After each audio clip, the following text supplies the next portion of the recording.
Chapter 1: The White Maw. The icebreaker, Aurora Australis, cleaved through the pack ice with a percussive rhythm, a steady, grinding groan that had become the soundtrack to the expedition's northward journey. For 3 weeks, the world outside their reinforced hull had been an unending panorama of white and pale blue, a desolate expanse that stretched to every horizon, broken only by the pressure ridges that fractured the ice fields like shattered bone. Inside, the hum of machinery and the occasional crackle of radio static were thin veneers over the profound silence of the Arctic.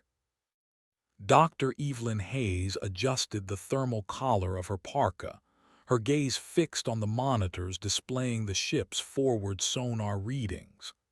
The data painted a jagged, abstract picture of the subsurface ice, a hidden geography of immense pressure and ancient cold. Beside her, Jian Min, captain of the Aurora Australis, his face a mask of weathered calm, sipped from a steaming mug. His eyes, accustomed to the deceptive glare of the ice, scanned the horizon with unwavering focus. "Anything, Chidinma?" Jian's voice was low, a gravelly rumble that barely disturbed the thrum of the engines. Chidinma Akoro, lead technician, leaned closer to her own array of screens, her fingers dancing across a control panel. "Still faint, Captain, but the magnetometer is definitely picking up a significant Ferris anomaly, consistent with the coordinates we plotted from the archival charts. If the Narwhal is out there, we're on the right track." The Narwhal. The name itself seemed to conjure the biting chill of the wind that howled outside. A whaling ship, lost to the ice in the late autumn of 1873. Its final reported position had been a vague guess logged by a passing vessel weeks before the whaler vanished. For over a century and a half, it had been a ghost story, a footnote in maritime history. Until a recently declassified set of Cold War-era satellite images, analyzed with new imaging software, hinted at a shape, impossibly preserved, locked deep within a rarely transited sector of the ice pack. "How far out are we projecting?" Evelyn asked, her voice carefully neutral. She was here as the expedition's physician and psychologist, a role that often involved gauging the subtle shifts in morale as much as physical health. The hunt for the Narwhal was a scientific endeavor, spearheaded by historical anthropologist Dr. Ben Crompton. But the isolation and the sheer audacity of the attempt to find a wooden ship swallowed by this frozen wasteland were beginning to wear on the edges of the 10-person team. "If the anomaly holds true and the ice conditions permit," Chidinma replied, zooming in on a topographic ice chart, "we could have visual confirmation within 12 to 16 hours. The ice is thicker here than anticipated. We're pushing through older, multi-year pack." Samuel "Sam" Davies, the expedition's documentarian, bustled onto the bridge, his camera already whirring softly. He was younger than most of the crew, his enthusiasm a bright, sometimes jarring contrast to the stoic professionalism of the seasoned Arctic hands. "Here we're getting close. The light's perfect right now, that low Arctic sun. Imagine first images of the Narwhal in 150 years." He panned his camera across the bridge, capturing the tense anticipation. Ben Crompton entered then, a man whose academic zeal was almost palpable. He carried a worn leather satchel overflowing with charts and historical texts. The accounts, Captain, the accounts from the Persephone, the last ship to sight her. They mention a peculiar stillness in the area, an unusual quiet before the winter storms hit. They were chasing a late-season pod, pushing their luck. Giant nodded slowly. The Arctic has a way of making you push your luck, Doctor, and a way of punishing you for it. He pointed towards the forward viewport. Look there. Through the reinforced glass, a subtle change in the landscape was becoming apparent. The relatively flat expanse of pack ice was giving way to a more chaotic jumble of towering seracs and deep, shadowed crevasses. It looked like the frozen aftermath of a colossal impact. Pressure is immense here, Chidinma murmured, her eyes on her instruments.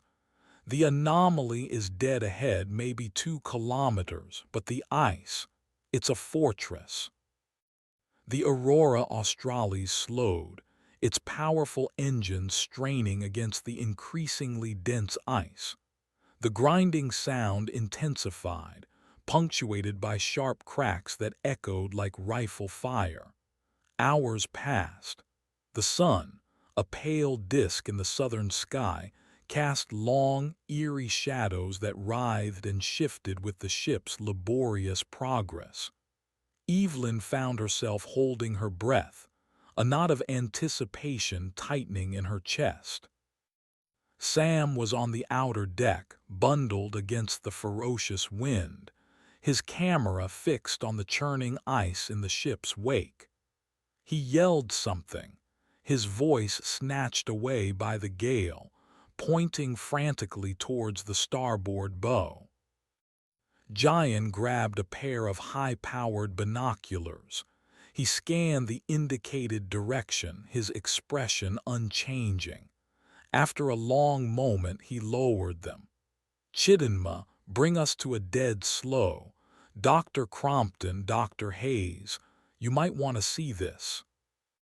Evelyn and Ben joined him at the viewport. At first, there was nothing but the blinding white. Then, as her eyes adjusted, she saw it. A dark irregularity, a stain against the purity of the ice, not a rock formation, but something angular, something artificial. As the Aurora Australis inched closer, the shape resolved itself. 3 stark, splintered masts, canted at a crazy angle, jutted from the ice like the skeletal fingers of a drowning giant. Below them, the vague, dark outline of a ship's hull was discernible, entombed within a prison of ancient, blue-tinged ice. It was impossibly, unnervingly intact. "The Narwhal," Ben whispered, his voice choked with emotion. He fumbled for his own camera, his hands shaking. "She's here. After all this time, she's here."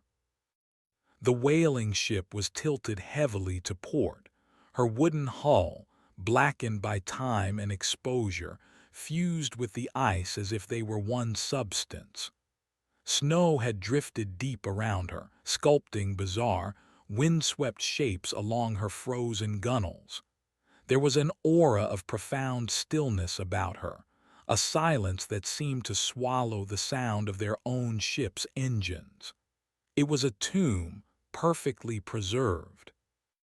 Sam's excited shouts could be heard from outside, even over the wind. He was capturing the moment, a tiny, brightly clad figure against the immense, hostile backdrop. Evelyn felt a shiver trace its way down her spine, a sensation that had little to do with the ambient temperature. The Narwhal wasn't just a shipwreck. It was a monument to a forgotten tragedy, a place where human endeavor had met an implacable, frozen end.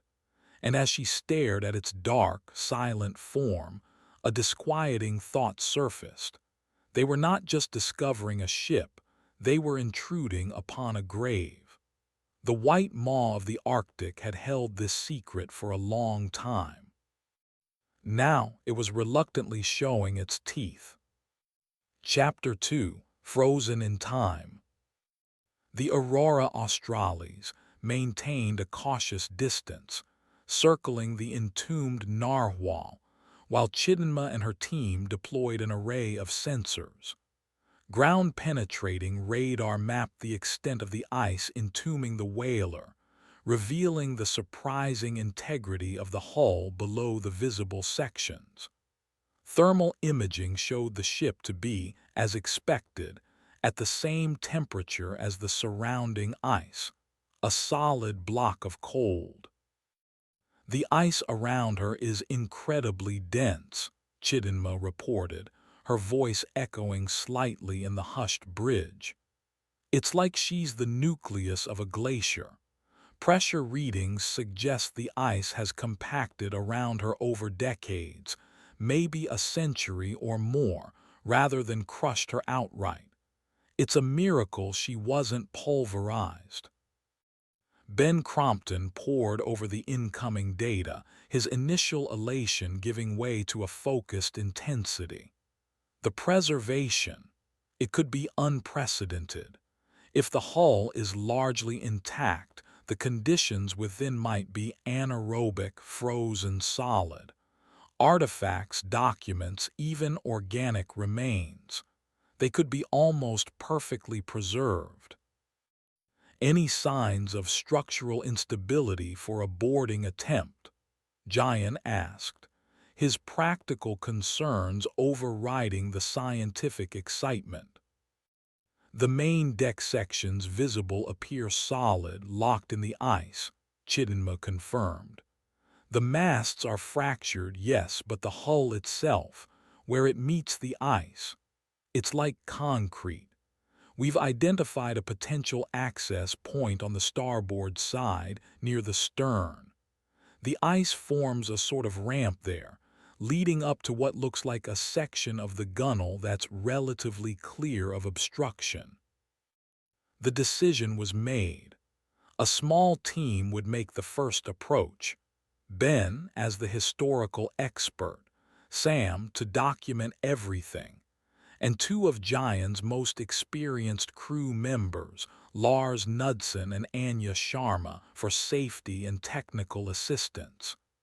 Evelyn, while not part of the initial boarding party, would monitor them from the Aurora Australis and be ready with medical support.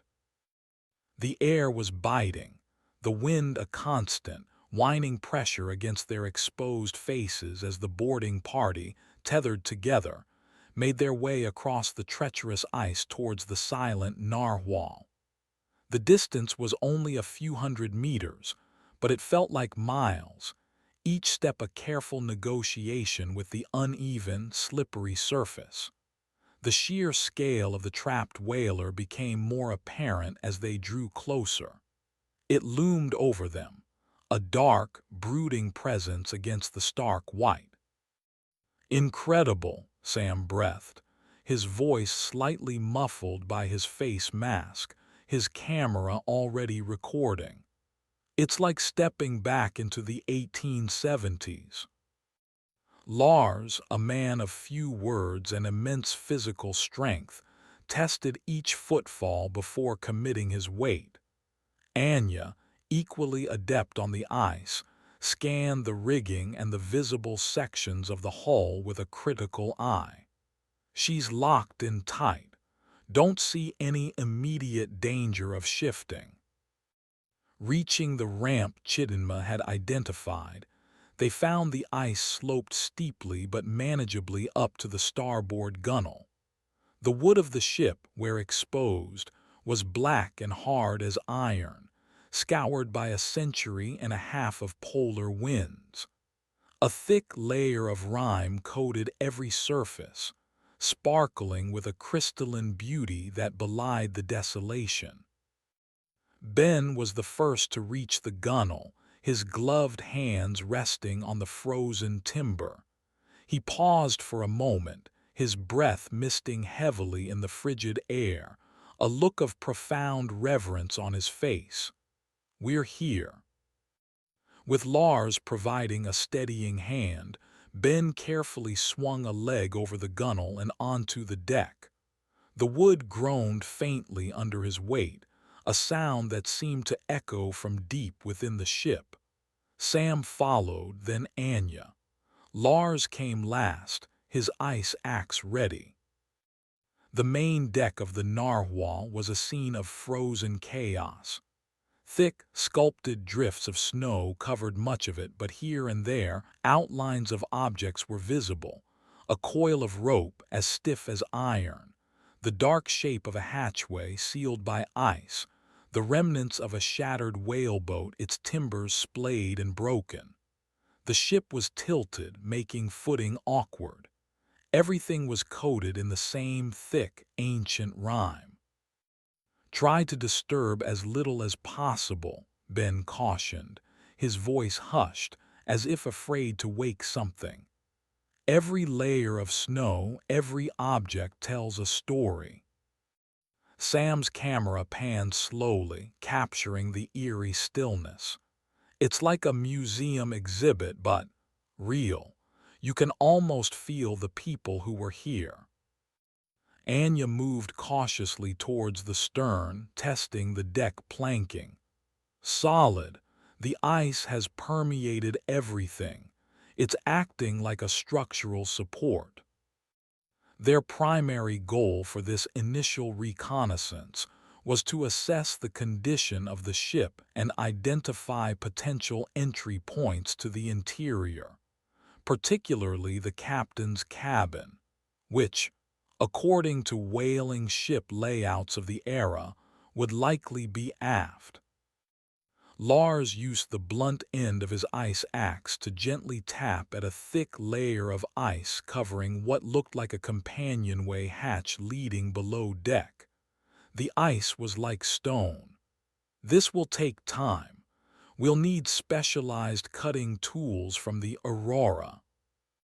Ben nodded, his gaze sweeping across the frozen tableau.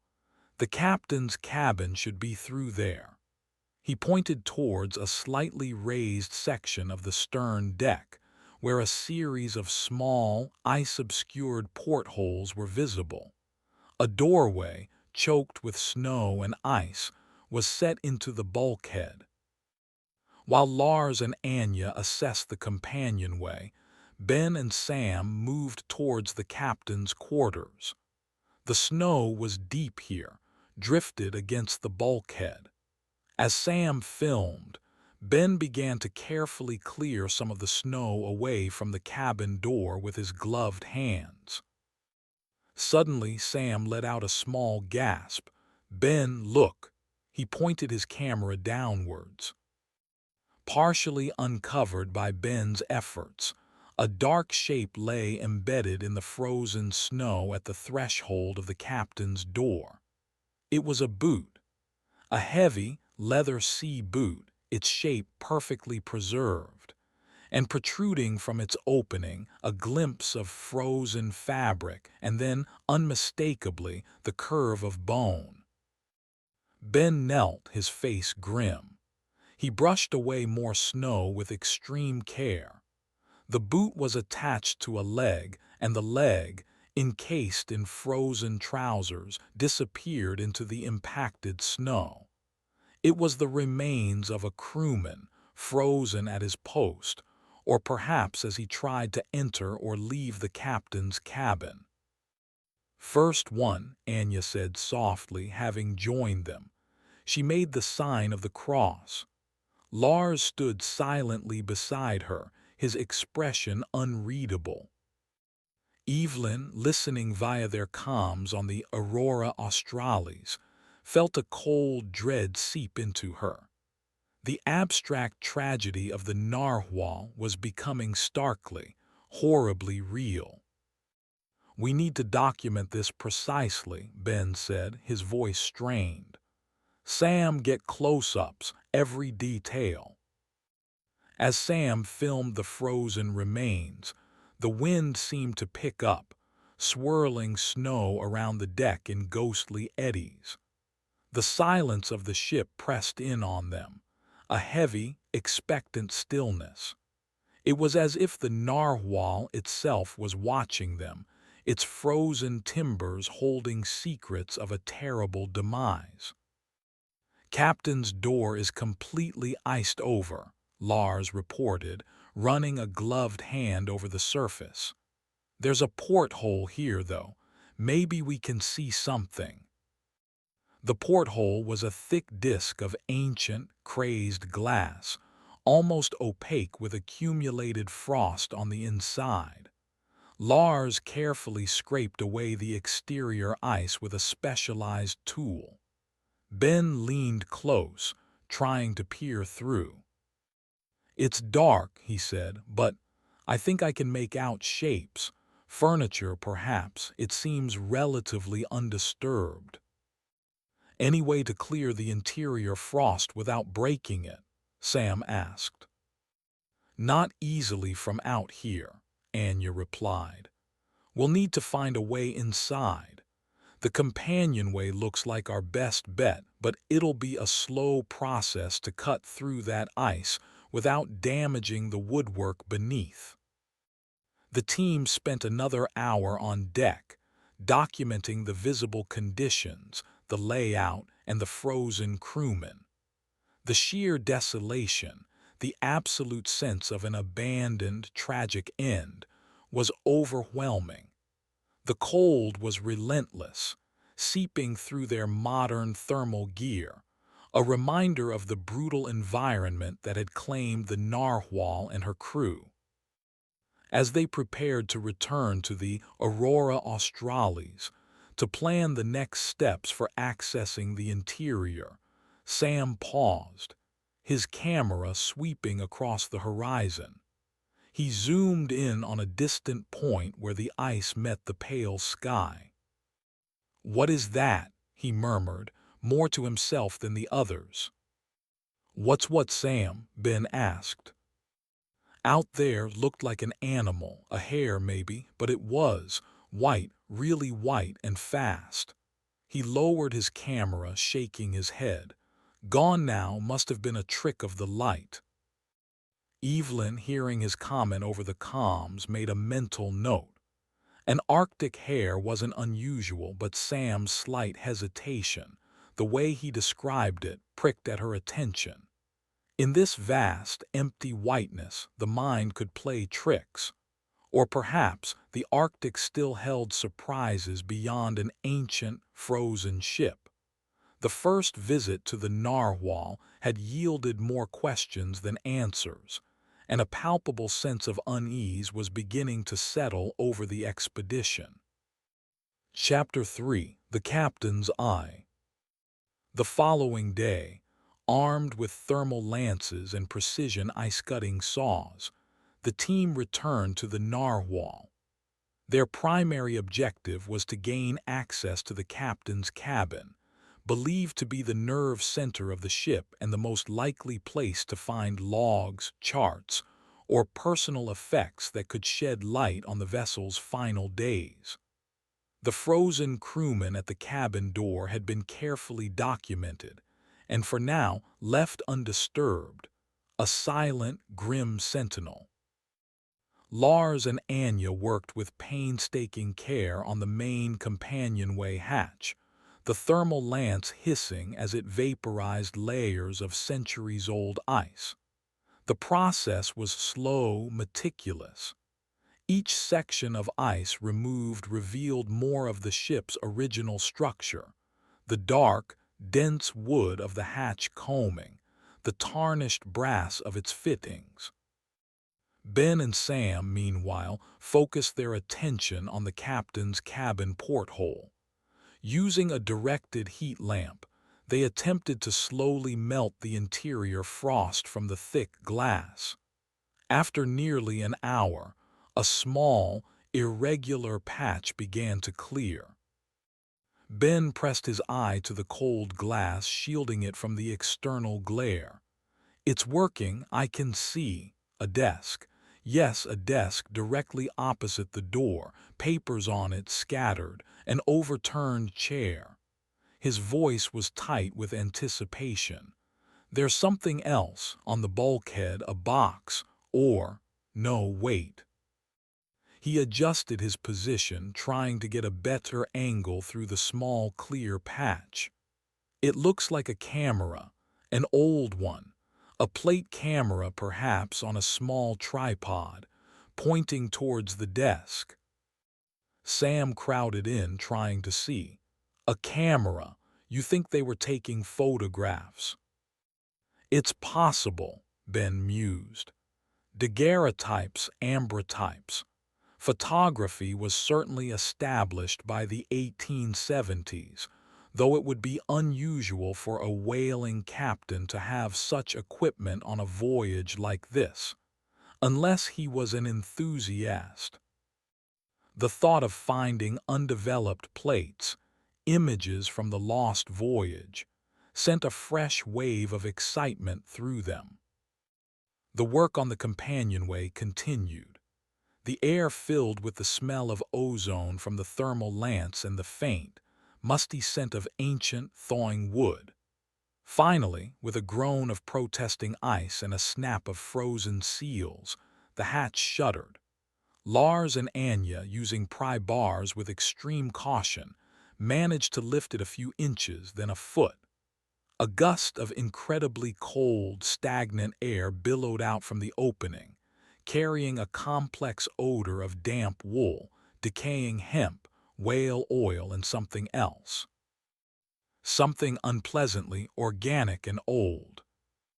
Sam, ever the documentarian, recoiled slightly, his camera still running. Whoa, that is ripe. Ben, however, leaned forward, his nostrils flaring. The smell of history, he murmured.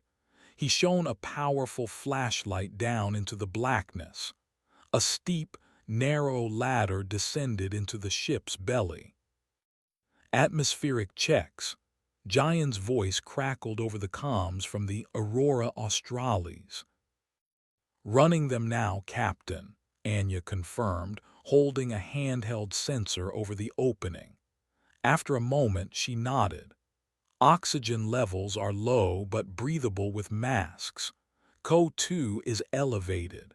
Traces of methane and hydrogen sulfide, as expected from decomposition in an enclosed space, but no acutely toxic gases detected in high concentrations. Will proceed with caution and full respirators. Donning their respirators, Ben, Sam, Lars, and Anya prepared to descend.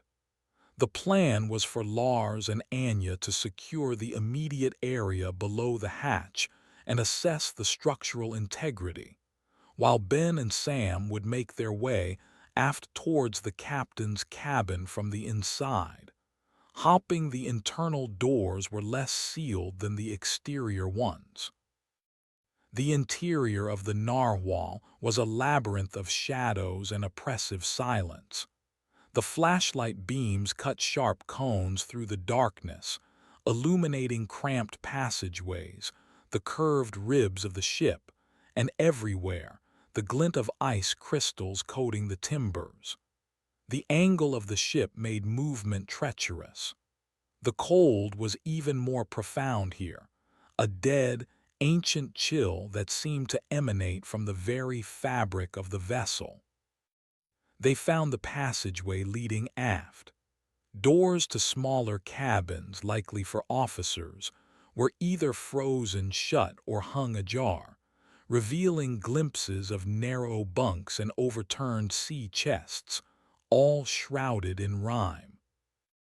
The door to Captain Jedediah Crane's cabin was, as hoped, less encased in ice from this side.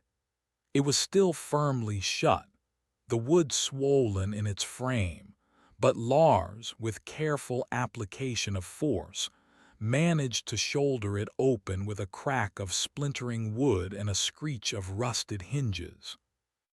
The air that flowed out of the captain's cabin was even colder, more stagnant. Ben pushed his respirator tighter against his face and stepped inside, Sam close behind him, his camera light cutting through the gloom. The scene was one of frozen disarray, exactly as Ben had glimpsed through the porthole. A heavy oak desk dominated one wall, papers scattered across its surface as if abandoned mid-task. An upholstered chair lay on its side. Charts, rolled and secured with leather thongs, were tucked into pigeonholes. A brass sextant lay on a shelf, gleaming dully. And there, on the bulkhead opposite the door, just as Ben had seen, was the camera. It was a beautiful, if somewhat battered, mahogany and brass field camera, its lens aimed directly at the captain's desk and chair. A small wooden tripod supported it. Next to it, on a small, ice-covered crate, sat a wooden box, likely for holding photographic plates. "Incredible," Sam whispered, his voice muffled by the respirator. He moved closer, filming the antique photographic setup. He was a photographer. Captain Crane was documenting something. Ben approached the desk. The papers were frozen to its surface, their edges brittle. He could make out looping, spidery handwriting on one exposed corner, but it was illegible under its sheath of ice. "We'll need to bring these back to the Aurora for careful thawing and conservation." His attention was drawn to a large, leather-bound ledger lying open on the desk. The ship's logbook. Its pages were stiff with ice, but the last entry was visible, written in a surprisingly steady hand, though the ink was faded. Ben leaned closer, his flashlight beam illuminating the words. October 17, 1873. Ice closing fast, no escape. God help us, J. Crane. The simplicity of it was chilling. Below the entry, the page was blank, save for a fine dusting of ice crystals. Sam, meanwhile, had turned his attention to the plate camera. "Think there's a plate in it, exposed." "It's possible," Ben said, carefully examining the camera's construction. "The dark slide is in place. If he took a photograph and didn't remove the plate, it might still be in there. And this box," he gestured to the crate, "this might contain unexposed plates or perhaps others that were already taken." With extreme care, Ben lifted the lid of the wooden box. Inside, nestled in felt-lined slots, were several glass plates, each about 6 by 8 inches. Most were still sealed in protective paper. One, however, was separate, lying flat. It was darker than the others, and on its surface, Ben could just make out a faint, ghostly image. This one's been developed," he breathed. "It's a daguerreotype, or a similar process." He picked it up, his gloved fingers trembling slightly. The image was faint, obscured by a layer of grime and the degradation of time, but as he tilted it towards the light from Sam's camera, details began to emerge. It was a photograph of the Narwhal's crew, or at least a portion of them, assembled on deck. Stern-faced men in heavy wool clothing stared back from across the century and a half. Some were bearded, some clean-shaven. Their expressions were uniformly grim, their eyes holding a deep weariness. Ben recognized the distinctive, heavily bearded visage of Captain Jedediah Crane, standing slightly apart from the others, his hand resting on the ship's wheel. "The crew," Sam said, filming over Ben's shoulder. "Look at their faces. They knew they were in trouble." Ben continued to study the daguerreotype. The image was remarkably detailed despite its age and condition. He counted 15 figures. One, A young cabin boy stood near the edge of the frame, his face pale and frightened. Another, a burly harpooner, stared directly at the camera, his expression defiant. Then Ben's eye was caught by something else. Something in the background behind the assembled crew near the port railing. At first he thought it was a shadow, a trick of the light, or damage to the photographic plate. But as he looked closer, his blood ran cold. It was a figure, taller than the other men, unnaturally elongated and dark, incredibly dark as if it absorbed the light around it. It had no discernible features, no face, just a towering humanoid silhouette, hazy at the edges like smoke or shifting shadow. It didn't quite belong. It felt wrong. "Sam," Ben said, his voice barely a whisper. "Look here, behind them." Sam leaned closer, his camera zooming in on the area Ben indicated. "What is it?" "A smudge on the plate." He paused, then his breath hitched. "No, that's a shape, a person, but it's wrong. It's too tall, too dark." The shadowy figure stood amongst the whalers, yet apart from them. None of the crew members in the photograph seemed to be looking at it or reacting to its presence. It was as if it were an unseen observer, or perhaps something superimposed onto the scene by a flaw in the primitive photographic process. But Ben had a sickening feeling it was no flaw. The figure had a disturbing solidity, a three-dimensional presence that belied the idea of a simple chemical stain. It was there in the photograph, with Captain Crane and his doomed crew. A cold dread, far more profound than the chill of the frozen cabin, settled over Ben. The daguerreotype felt heavy in his hand, its silvered surface reflecting a scene of mundane seamanship overlaid with an inexplicable, horrifying anomaly. "What is that thing?" Sam finally managed, his voice strained. Ben shook his head, unable to form an answer. The captain's eye, the lens of his old camera, had captured more than just his crew.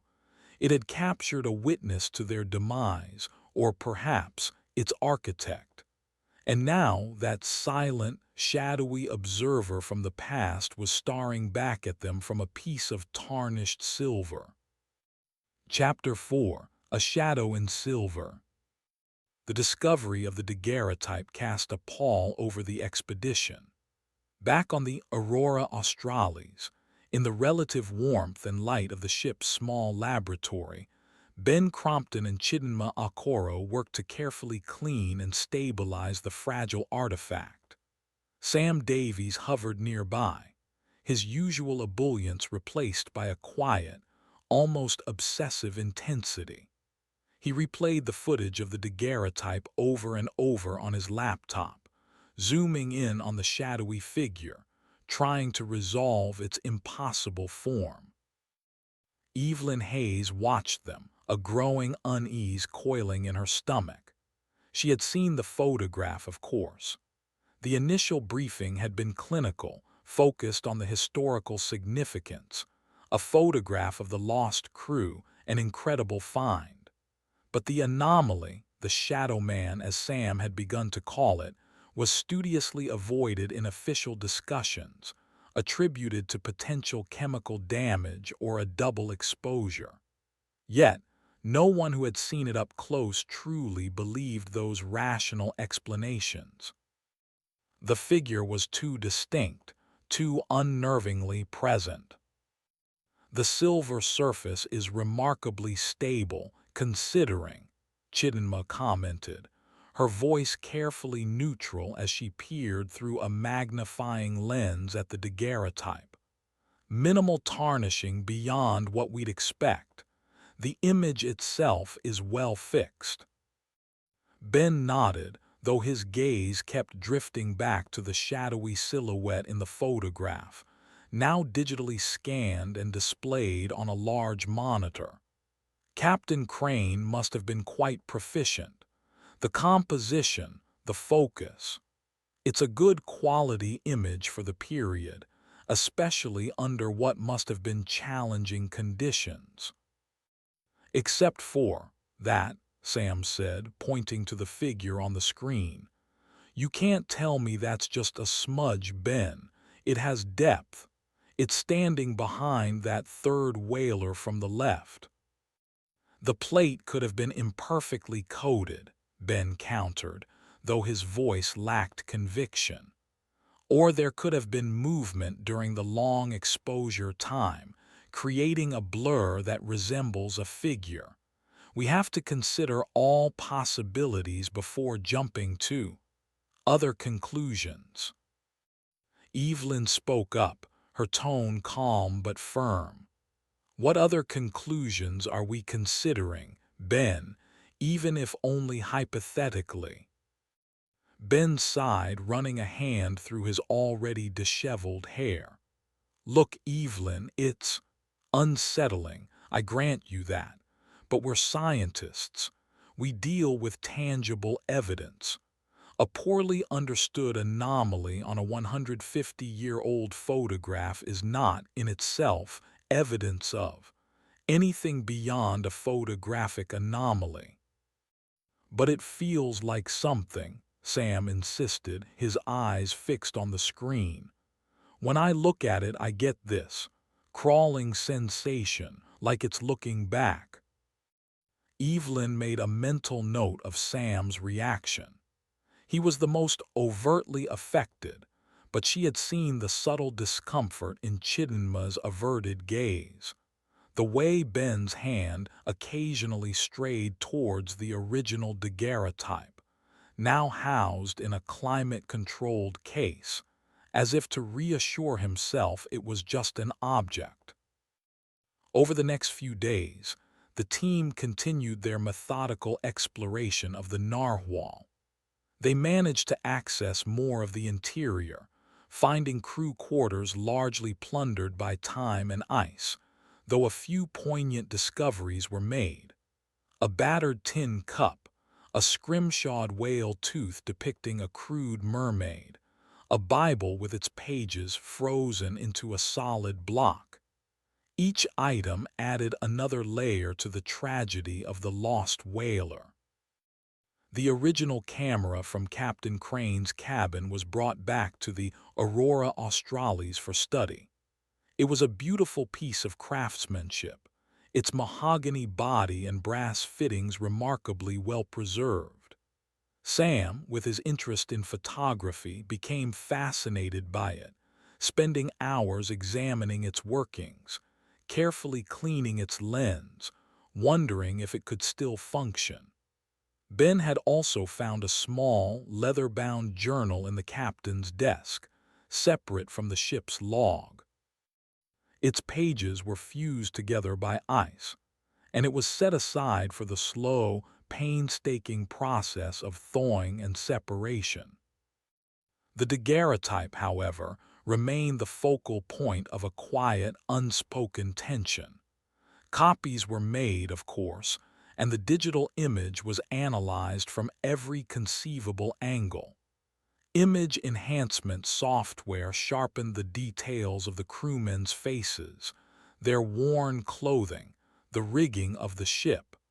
But the shadowy figure remained stubbornly enigmatic, a void in the silvered image.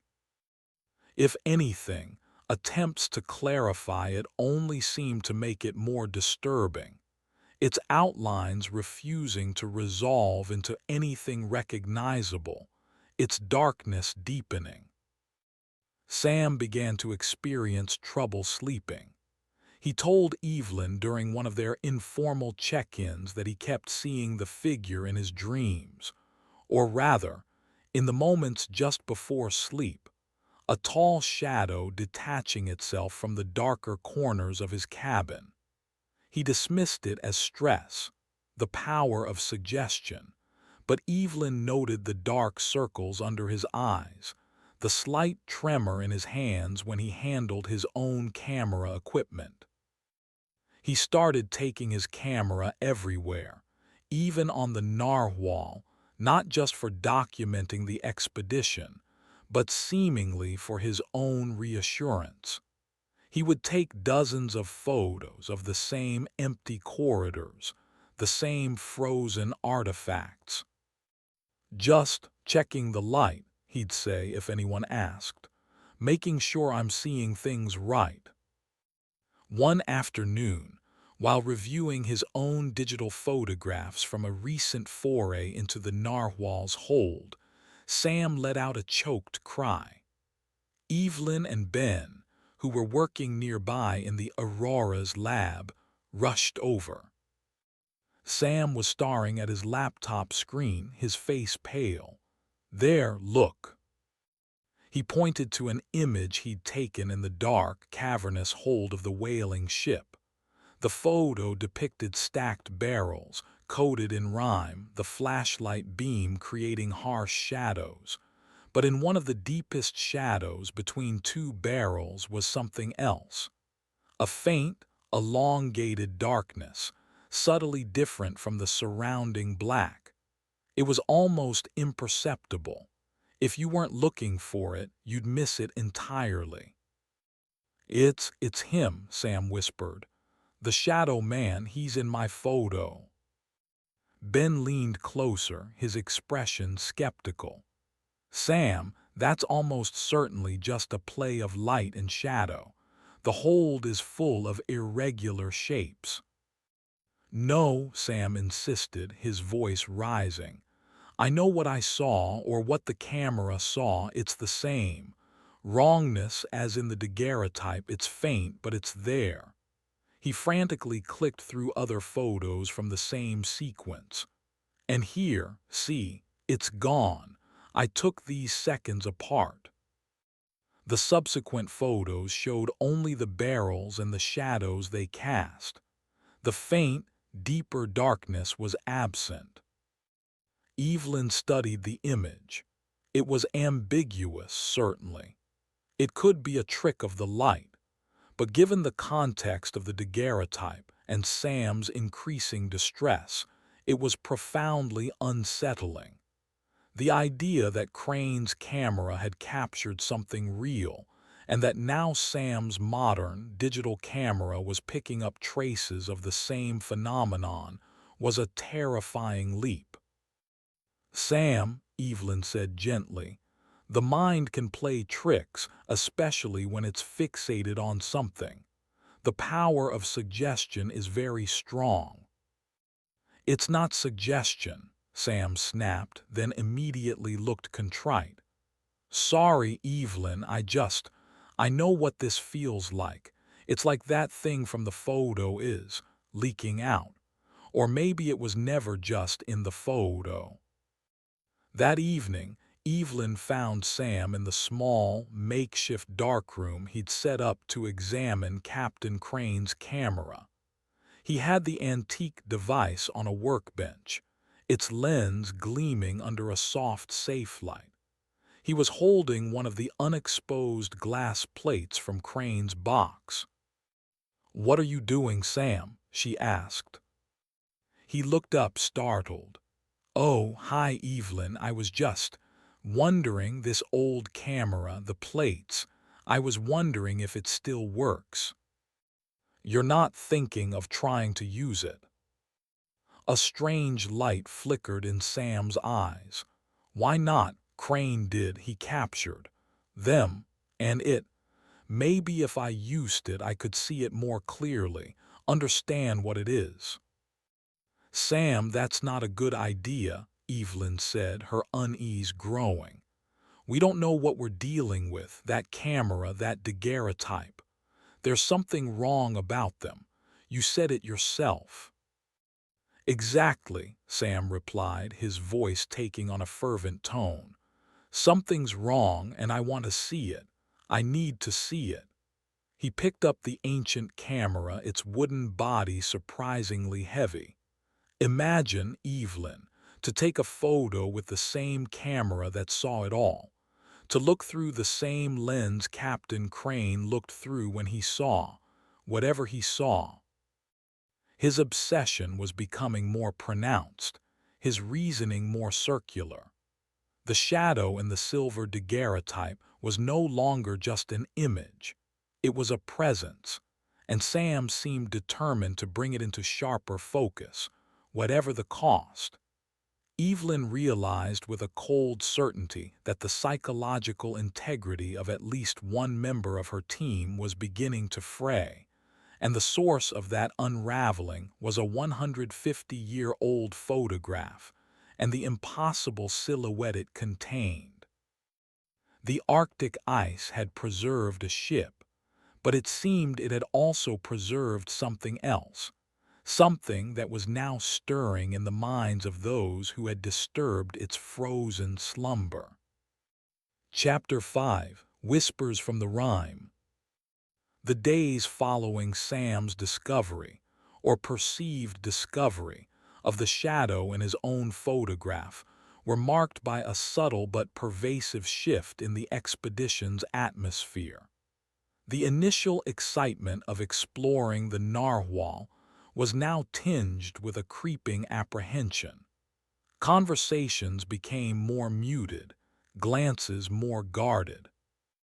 The Arctic wind, previously just a physical hardship, now seemed to carry faint, indecipherable whispers as it shrieked around the superstructure of the Aurora Australis and the frozen rigging of the whaler. Dr. Evelyn Hayes found herself observing her colleagues with increasing concern. Sam Davies was the most visibly affected. His obsession with Captain Crane's camera and the daguerreotype had intensified. He spent hours in his makeshift darkroom, poring over the antique equipment, meticulously cleaning the glass plates from Crane's box, despite Ben Crompton's gentle admonitions about preserving their historical integrity.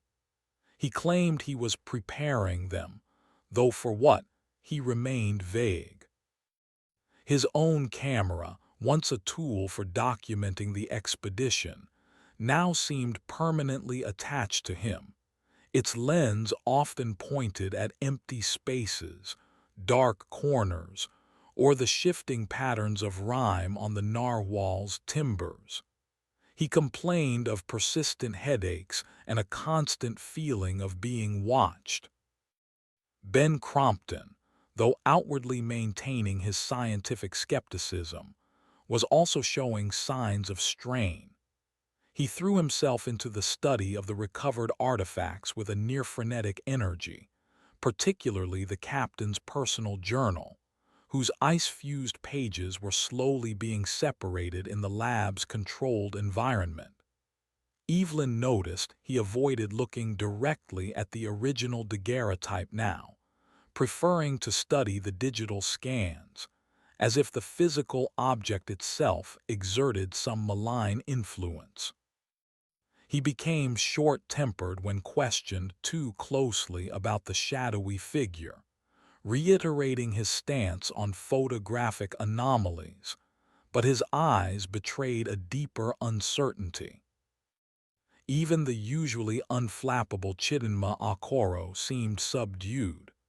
She kept her team focused on the technical aspects of the mission, monitoring ice stability, atmospheric conditions within the narwhal, and the structural integrity of the ancient vessel. But Evelyn saw her pause sometimes, her gaze distant, before shaking her head and returning to her instruments with a forced diligence. Captain Jian Min remained a pillar of stoic calm, but he increased the frequency of safety drills and crew briefings, his watchful eyes missing nothing. He privately expressed his concerns to Evelyn about the psychological pressures of the extended mission in such an isolated and inherently unsettling environment. He didn't mention the daguerreotype or Sam's claims, but Evelyn knew he was aware of the undercurrents of fear. One particularly bleak afternoon, as a squall descended, whipping snow into a blinding frenzy, and forcing a temporary halt to excursions to the Narwhal, Evelyn found Sam alone on the Aurora's enclosed observation deck.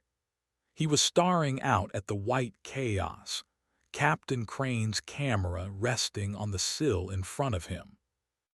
"Rough day out there," Evelyn said, approaching him cautiously. Sam didn't turn. "It's always rough out there, isn't it? Just different kinds of rough." He tapped the antique camera. He saw it all through this. Crane. He saw the ice closing in. He saw his men dying. He saw the other thing. "We don't know what he saw, Sam," Evelyn replied gently. "The photograph is ambiguous, and his journal is still mostly unreadable." "My head hurts, Evelyn," Sam said, finally turning. His eyes were bloodshot, his face drawn. "It's like something pressing on it, and I keep hearing things, whispers. When the wind blows hard like now, sounds like words, but I can't make them out." "The wind can play tricks on the ears," Evelyn said, trying to keep her voice soothing. "And the pressure changes from the storm can cause headaches. Have you taken anything for it?" Sam shook his head. "It's not that kind of headache. It's behind my eyes, and the whispers, they're clearer when I'm near it." He gestured vaguely towards the direction of the Narwhal hidden in the swirling snow. Evelyn felt a prickle of alarm. Near the ship or near the camera? "Both maybe," Sam muttered. "It's all connected." Later that day, the storm abated slightly, though the wind still howled. Ben Crompton emerged from the lab, his face pale but alight with a grim excitement. He held a newly separated page from Captain Crane's journal. "I've managed to decipher a section," he announced to Evelyn and Giant, who were on the bridge. "It's disturbing." He spread the fragile, water-stained page on the chart table. The ink was faded, the handwriting cramped and increasingly erratic.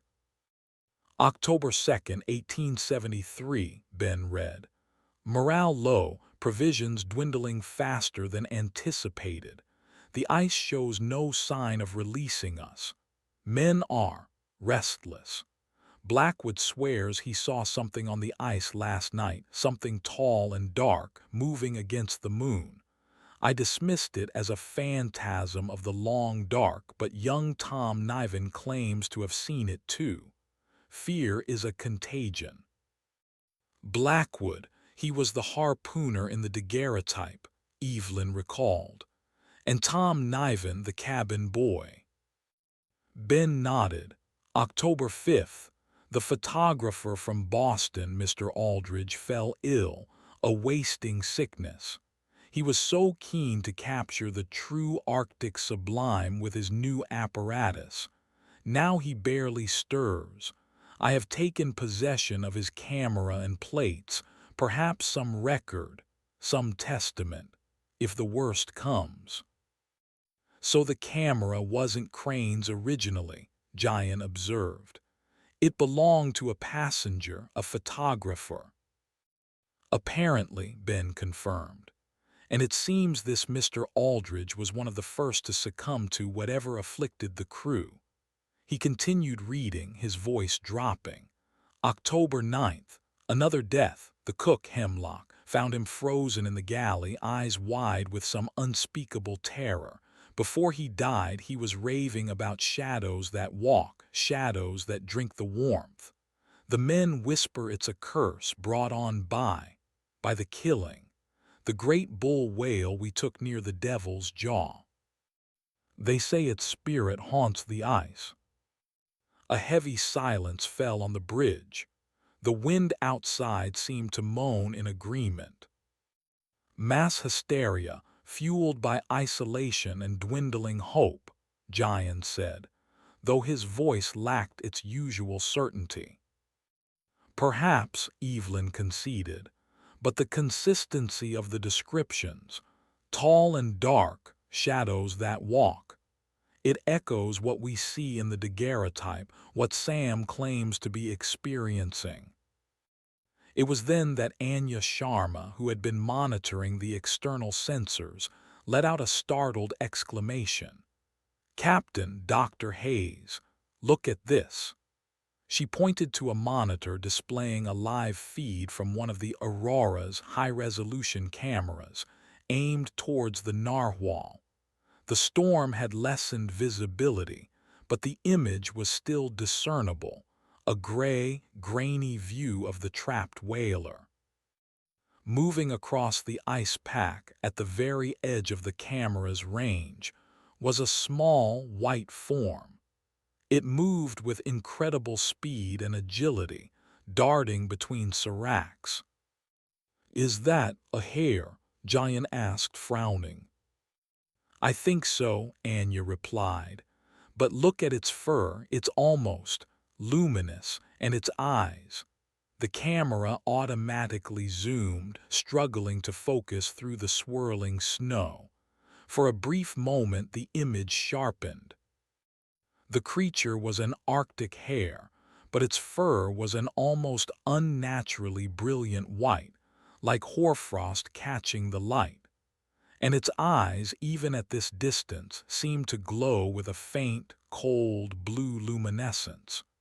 It paused, its head tilted as if listening, then, with another burst of speed, it vanished behind a ridge of ice. "The hoarfrost hare," Sam breathed. He had entered the bridge unnoticed, drawn by the commotion.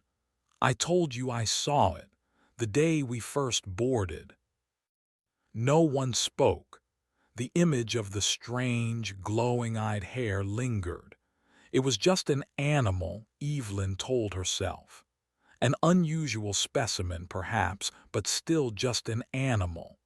Yet its appearance, following so closely on the heels of deciphering Crane's ominous journal entry, felt like another piece clicking into a deeply unsettling puzzle.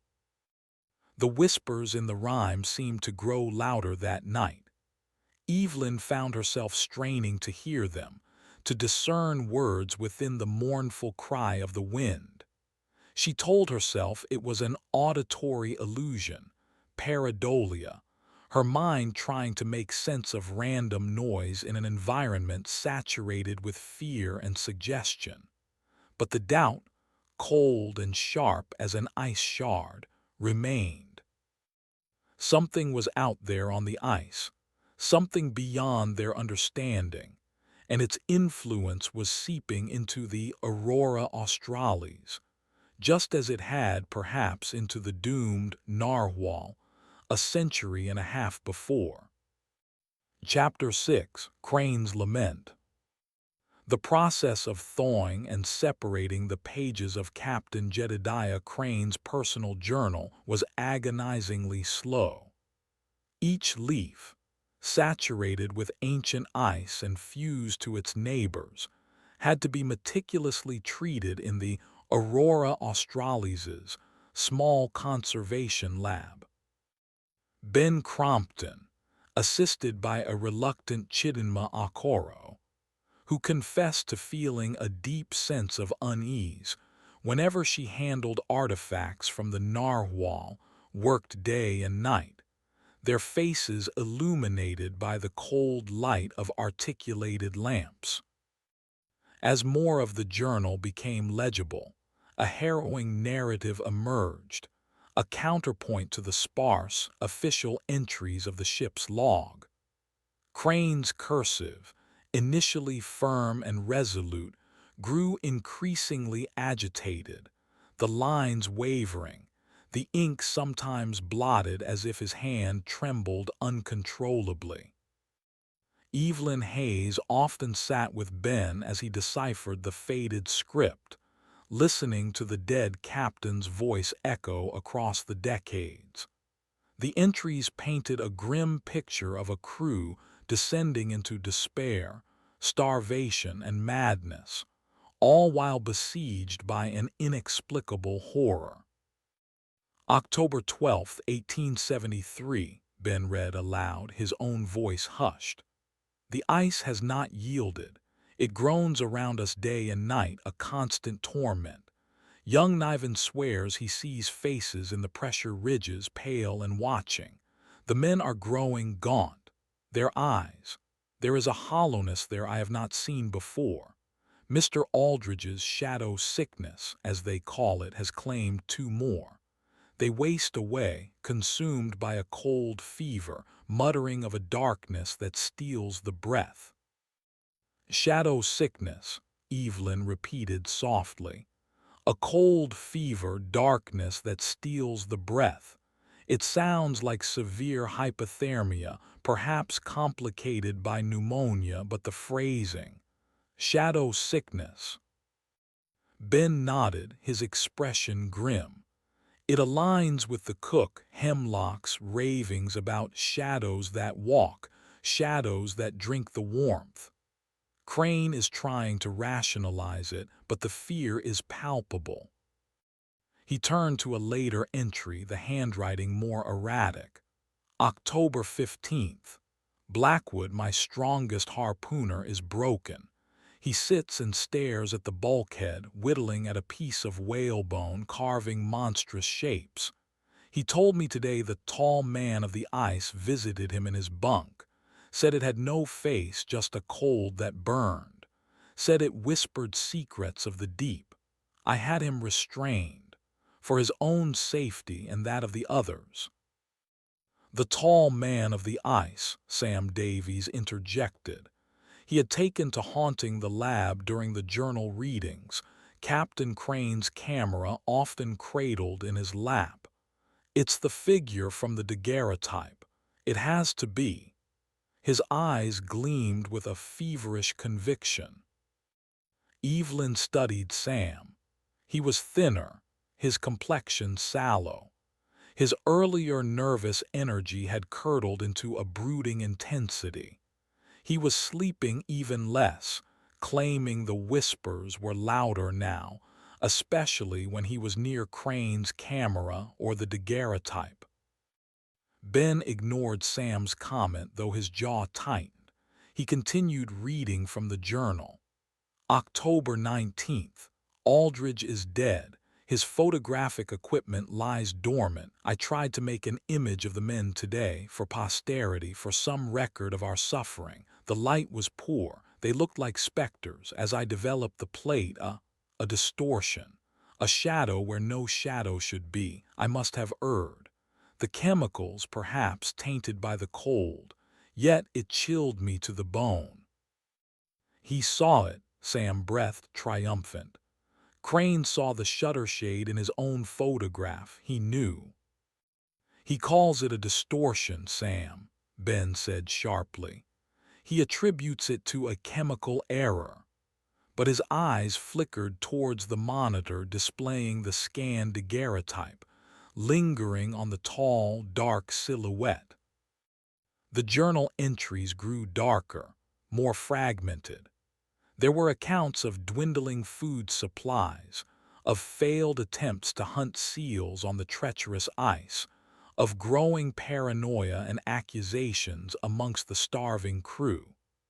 Crane wrote of his own struggles to maintain command, his gnawing fear, and his increasing reliance on laudanum from the ship's medical stores to find sleep. October 23rd. The sun is a fleeting ghost now, endless twilight. The ice groans like a dying beast. I hear it too sometimes, the whispers, not the wind. Words, in a language I do not know yet. Understand, it speaks of cold, of emptiness, of hunger. Evelyn felt a cold knot tighten in her stomach. Crane's descent into what sounded like auditory hallucinations, mirroring Sam's own claims, was deeply unsettling. October 28th. We are not alone here. The entity.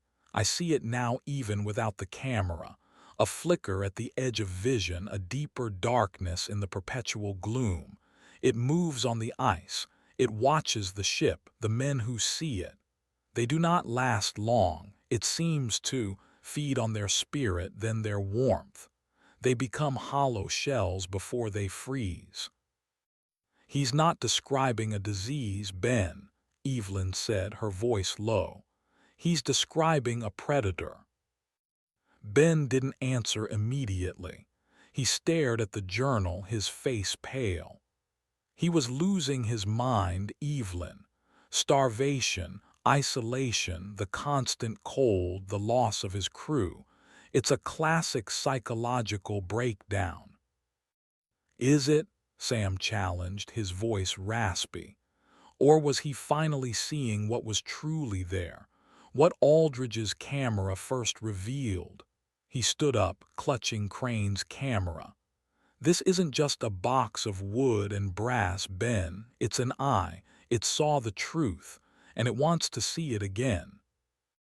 Before anyone could react, Sam turned and hurried out of the lab, Crane's camera held tightly against his chest. Sam, wait! Ben called after him, but he was gone. Giant Min, who had entered silently during the reading, looked grim.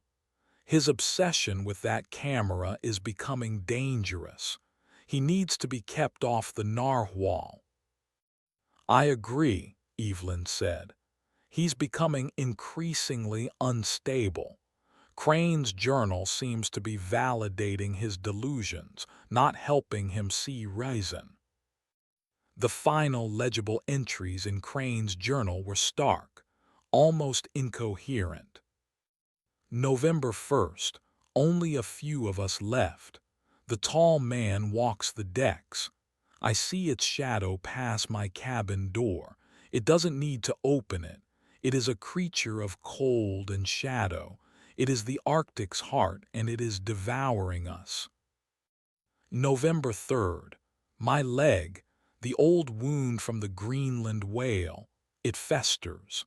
The cold is in my bones. I tried to barricade the cabin. Useless. It is not a physical thing, or not entirely.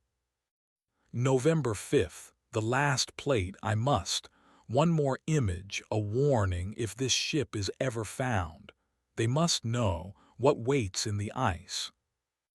The entry ended there, the ink trailing off into a meaningless scrawl, as if the captain's hand had failed him. The last plate, Ben murmured, looking towards the box daguerreotype. The one we found, that was his warning. A profound silence filled the lab, broken only by the hum of the ship's systems and the distant howl of the wind.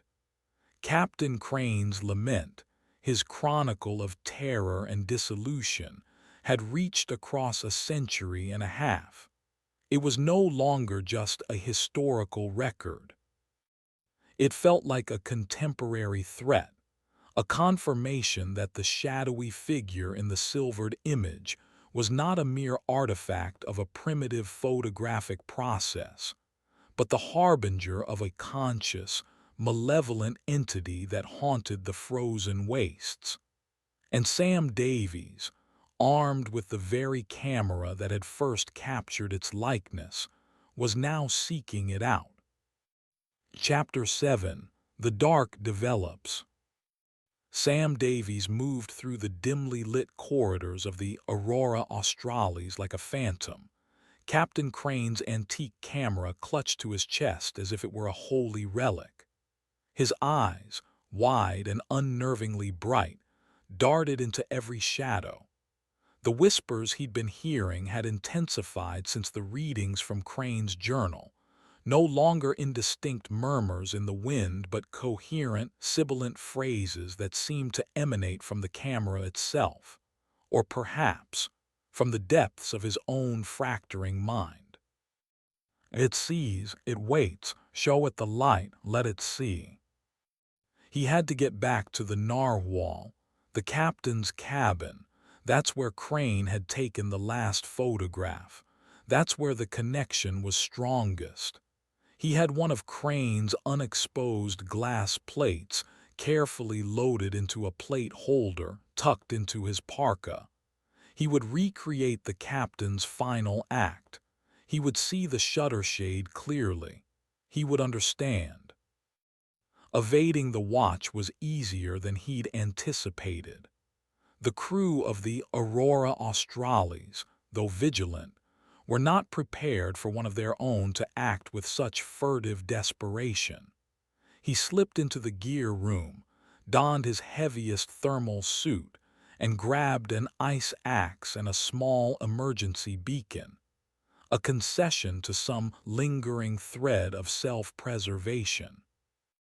The ice between the Aurora and the Narwhal was a treacherous, moon-bleached landscape under the dim Arctic twilight. The wind cut like a razor, but Sam barely felt it, his mind consumed by a singular, burning purpose. The whispers urged him on. Closer, the lens desires, the shadow yearns. Reaching the silent, looming form of the whaling ship, he scrambled up the now familiar ice ramp to the starboard gunwale. The deck of the Narwhal was even more desolate and alien in the gloom, the snowdrift sculpted into monstrous shapes by the wind.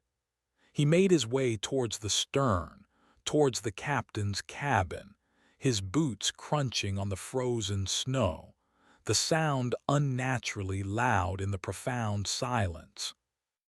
The door to Crane's cabin, previously forced open, was now ajar, a black slit in the bulkhead. A fresh drift of snow had piled against it. Sam pushed it open, the wood groaning in protest.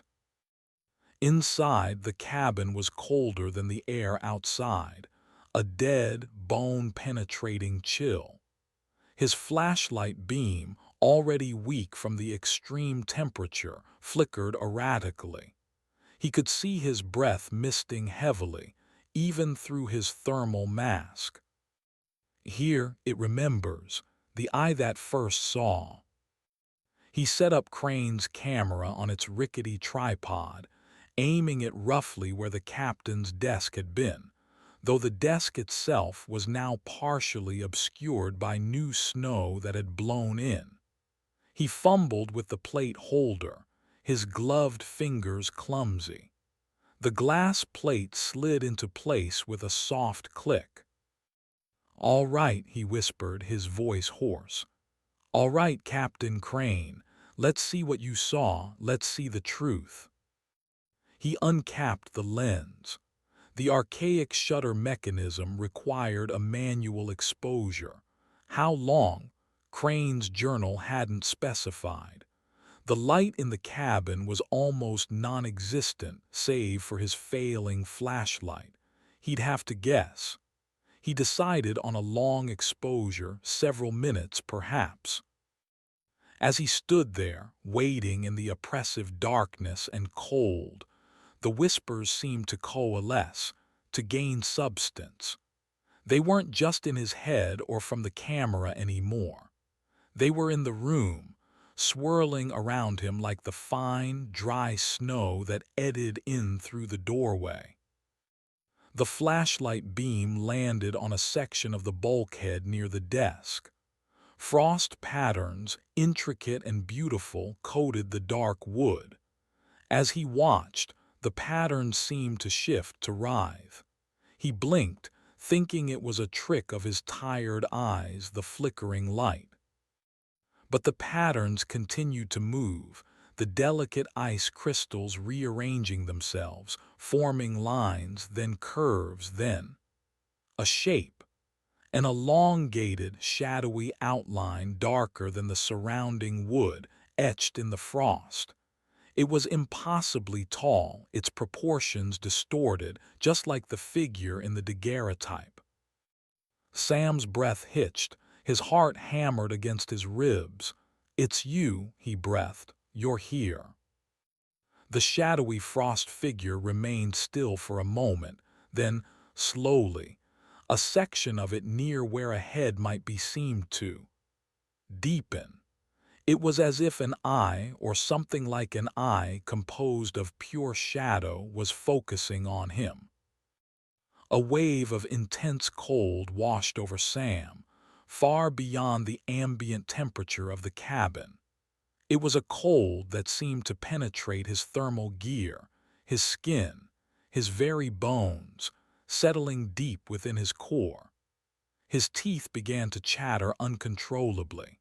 His flashlight flickered violently and then died, plunging the cabin into near-total blackness, save for the faint, ethereal glow of the aurora borealis filtering through the grimy porthole. Panic, cold and sharp, pierced through Sam's obsessive focus. This wasn't what he had wanted. He had wanted to see, to understand, not to be consumed. The light, it sees the light. It comes for the light. The whispers hissed, now seeming to emanate from all around him, from the very walls of the cabin. He fumbled for the lens cap, his fingers numb and unresponsive. He had to close the shutter, stop the exposure. He knocked against the tripod. The camera wobbled precariously. The frost figure on the bulkhead seemed to ripple, to detach itself from the wood. A deeper patch of darkness within the cabin began to coalesce, to grow, taking on a three-dimensional form. It was tall, impossibly tall, its silhouette barely visible against the deeper blackness of the cabin's corners. It was the shutter shade, no longer confined to a silver plate or a fleeting glimpse in a digital photo, but present, manifest. Sam could feel a pressure in the air, a draining sensation, as if the very energy, the very warmth was being leached from the room, from him. He felt an overwhelming urge to flee, but his limbs were heavy, unresponsive. He finally managed to get his fingers on the lens cap and clumsily jammed it back onto the lens. He reached for the dark slide to protect the plate, his movements jerky and uncoordinated. A faint, dry rustling sound came from the direction of the coalescing shadow, like old, desiccated paper being disturbed by a breeze.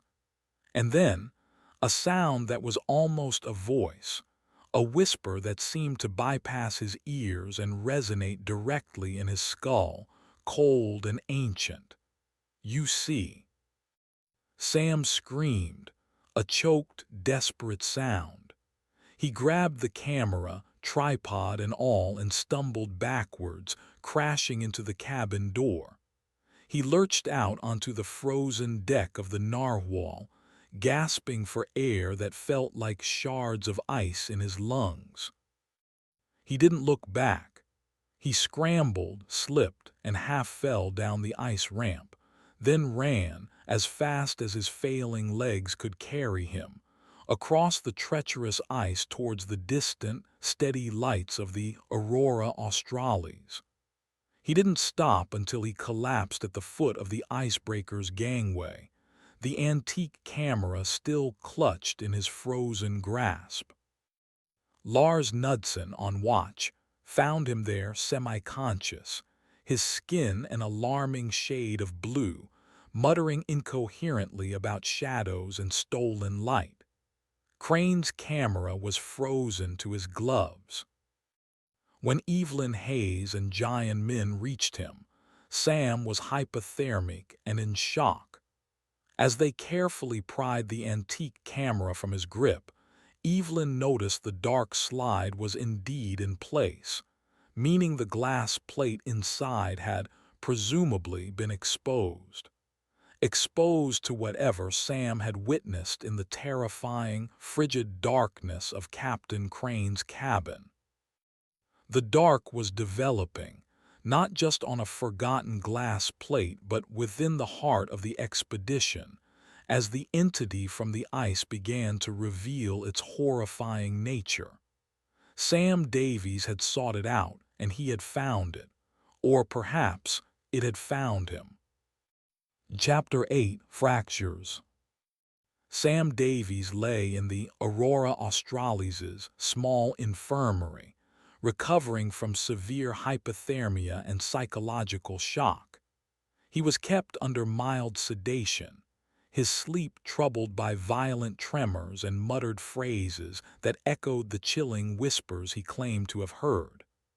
Dr. Evelyn Hayes monitored him closely, her expression a mixture of professional concern and a deeper, more personal dread. What Sam had experienced, or believed he had experienced, in Captain Crane's cabin had pushed him over an edge. The glass plate from Crane's camera, the one Sam had exposed, was now stored in a light, tight, refrigerated container. No one had yet suggested developing it. The original daguerreotype, with its silent, shadowy watcher, was already a source of profound unease. The thought of what Sam's new photograph might reveal was something the remaining expedition members seemed content to postpone, perhaps indefinitely. The incident with Sam acted as a catalyst, accelerating the fracturing of the team's cohesion. Fear, once a subtle undercurrent, now flowed more openly. Accusations, veiled and direct, began to surface. Anya Sharma, usually pragmatic and level-headed, was overheard arguing fiercely with Ben Crompton, accusing his morbid curiosity and obsession with the narwhal's tragedy of endangering them all. Ben, in turn, grew more withdrawn, his guilt over Sam's condition and the weight of Crane's journal entries making him increasingly defensive and irritable. Even the stoic ice crew, Lars Knudsen and his shipmates, were affected.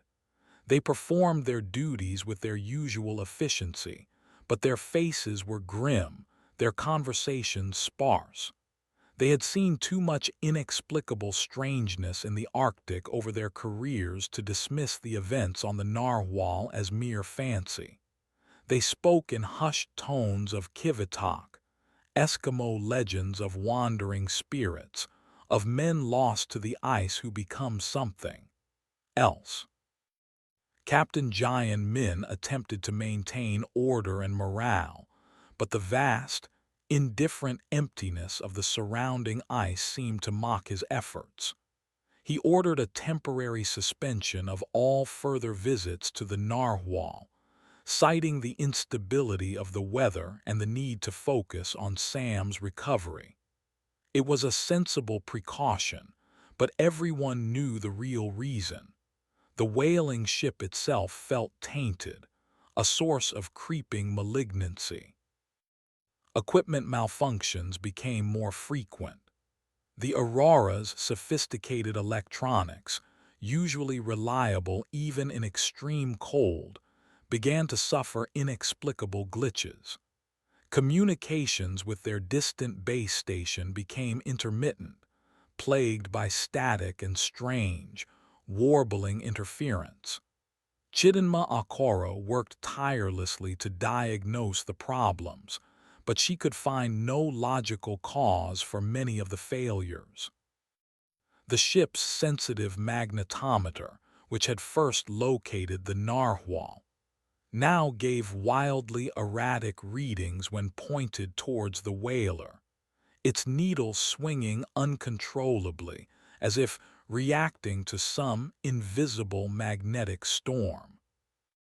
"It's as if there's a field around that ship," Chidinma confessed to Evelyn one evening, her voice low and troubled, as they watched another attempt to establish a clear radio link fail. "A dead zone, or something that actively disrupts technology." Evelyn recalled Crane's journal entry. "It is not a physical thing, or not entirely. Could this entity, this shutter shade, possess an ability to interfere with electromagnetic fields?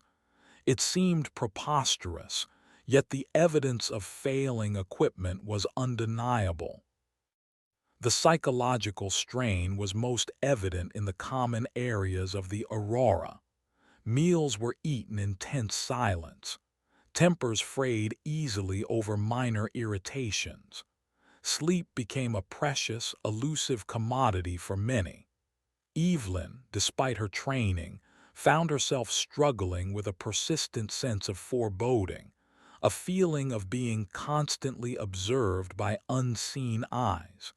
She started double-checking locks, jumping at sudden noises. One evening, Ben Crompton sought Evelyn out in her cabin. He looked haggard, his eyes red-rimmed. He carried a sheaf of freshly separated pages from Crane's journal. "There's more," he said, his voice flat. "Worse, if that's possible." He didn't offer to read them aloud this time, just handed them to her. Evelyn took them, her fingers slightly trembling. The handwriting was now almost a scrawl, the entries short, brutal. November 8th, the hunger. It is a living thing inside us. We look at each other differently. God forgive me, the lots. We drew lots for survival. Young Niven. He drew the short straw. I could not. I would not. Evelyn gasped, her hand flying to her mouth. Cannibalism, the ultimate taboo, the final degradation. Ben nodded grimly. It seems Crane resisted, or at least he claims he did. But the implication is clear. Some of them, they crossed that line. She read on, her horror growing. November 10th. Blackwood. He leads them now. His eyes are mad. He speaks with the tall man, says it demands offerings not just of flesh, of spirit. He performs rituals on the deck, chanting, things I dare not write. He says it will appease the ice, appease the shadow. November 12th. I am barricaded, the sounds, from the deck. Inhuman, they are no longer men. The shadow has taken them, or they have given themselves to it. I pray for a quick end. The cold, it is a mercy now.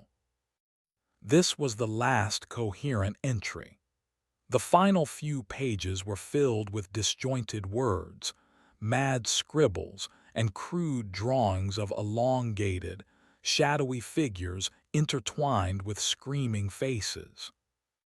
They didn't just die of cold and starvation, Evelyn whispered, feeling sick. They were driven mad. They turned on each other, and this tall man, this shutter shade, it was at the center of it. Ben sagged into a chair. It fed on their despair, their violence. Crane wasn't just documenting a tragedy, he was witnessing a kind of demonic possession of his entire crew. A sudden alarm blared through the Aurora Australis, a shrill, insistent clang. It was the proximity alert. Jian Min's voice, sharp and urgent, crackled over the intercom. All hands, unidentified contact approaching the vessel from the ice, fast moving. All personnel to observation deck or bridge. Repeat, unidentified contact. Evelyn and Ben exchanged alarmed glances and hurried towards the bridge. The sense of impending crisis was acute. The fractures within the expedition were bad enough. An external threat in this desolate, hostile place was almost unthinkable. On the bridge, Chidinma was at the radar console, her face tight with concentration. "It's not showing on radar, Captain, or thermal, but visual sensors on the starboard quarter picked it up." On the main screen, A camera view showed the ice pack, stark and empty under the security lights of the Aurora. Then, a flicker of movement at the edge of the illuminated zone. It was the hoarfrost hare. But it was not alone. Behind it, moving with an unnatural gliding speed, were other figures, dozens of them, pale, swift, and silent. They were too far away to make out clearly, but they were roughly humanoid in shape, hunched, their limbs moving with a jerky, animalistic gait. And their eyes. Even at this distance, the camera picked up faint, luminous pinpricks like the hare, but more numerous, more malevolent. What in God's name are those things? Giant breathed, grabbing his binoculars. The hoarfrost hare, now clearly visible, paused at the edge of the ice directly illuminated by the Aurora's floodlights. It sat back on its haunches, its luminous blue eyes fixed on the ship. It seemed to be waiting, or guiding. The other figures halted behind it, remaining in the deeper shadows, a silent, watching pack. They did not resemble any known Arctic fauna. Their movements were too coordinated, their forms too unsettlingly wrong. The fractures within the expedition, born of fear and suspicion, suddenly seemed insignificant in the face of this new, tangible horror emerging from the frozen darkness. The legacy of the Narwhal was no longer a historical mystery or a psychological burden. It was an active, approaching threat. Chapter 9: The Hare at the Threshold. The silent assembly on the ice held the crew of the Aurora Australis in a horrified trance. The hoarfrost hare, its fur shimmering with an unnatural luminescence, remained motionless, its glowing blue eyes fixed on the ship. Behind it, the pack of shadowy, hunched figures waited with a chilling patience, their own faint eye glints like scattered embers in the darkness. They were just beyond the full reach of the icebreaker's powerful floodlights, their forms indistinct, yet their collective presence radiated a palpable menace. "Can we get a clearer image, Chidinma?" Captain Giant Min's voice was tight, his knuckles white where he gripped the bridge railing. "Trying, Captain." Chidinma manipulated her controls, focusing the external cameras, cycling through different spectra. They absorb light, very little infrared signature, almost cold spots. It's like they're sucking the energy from their surroundings. This observation sent a fresh wave of dread through Evelyn Hayes. Shadows that drink the warmth, the cook Hemlock had raved in Crane's journal. It seems to feed on their spirit, then their warmth. Crane himself had written of the Shuttershade's victims. Were these creatures manifestations of that same energy-draining horror, or perhaps its disciples? Ben Crompton, standing beside Evelyn, stared at the screen, his face ashen. Blackwood. Crane said Blackwood performed rituals, that he spoke with the tall man, that the crew were no longer men. Could these be them? The crew of the Narwhal? The implication was monstrous, that the whalers hadn't simply died but had been transformed into these things, slaves to the Shuttershade. On the ice, the hoarfrost hare twitched its nose. Then, with a sudden, fluid movement, it turned and hopped a short distance towards the dark, silent mass of the Narwhal. It stopped, looked back at the Aurora Australis, then repeated the gesture, a clear, unmistakable invitation, or allure. "It wants us to go to the ship," Anya Sharma, the ice safety officer, murmured from her station. "It's leading the way." "Or leading us into a trap," Jayan countered grimly. "Those things, they haven't moved. They're waiting." A tense debate erupted on the bridge. To venture out onto the ice towards the Narwhal with that pack of unknown entities watching seemed suicidal. Yet the mystery, the need to understand what was happening, was a powerful pull, particularly for Ben. "Crane's last entry," Ben said, his voice urgent. "The last plate, I must. One more image, a warning." He was trying to show something specific, something beyond just the shutter shade in the group photograph, something about the ship itself or what happened there. Sam Davies, who had been brought to the bridge, bundled in blankets but still weak and shivering, spoke up, his voice raspy. "The cabin. When I was in the cabin, the shadow, it pointed, before the light died, it pointed towards the floor under the desk." He struggled to sit up straighter.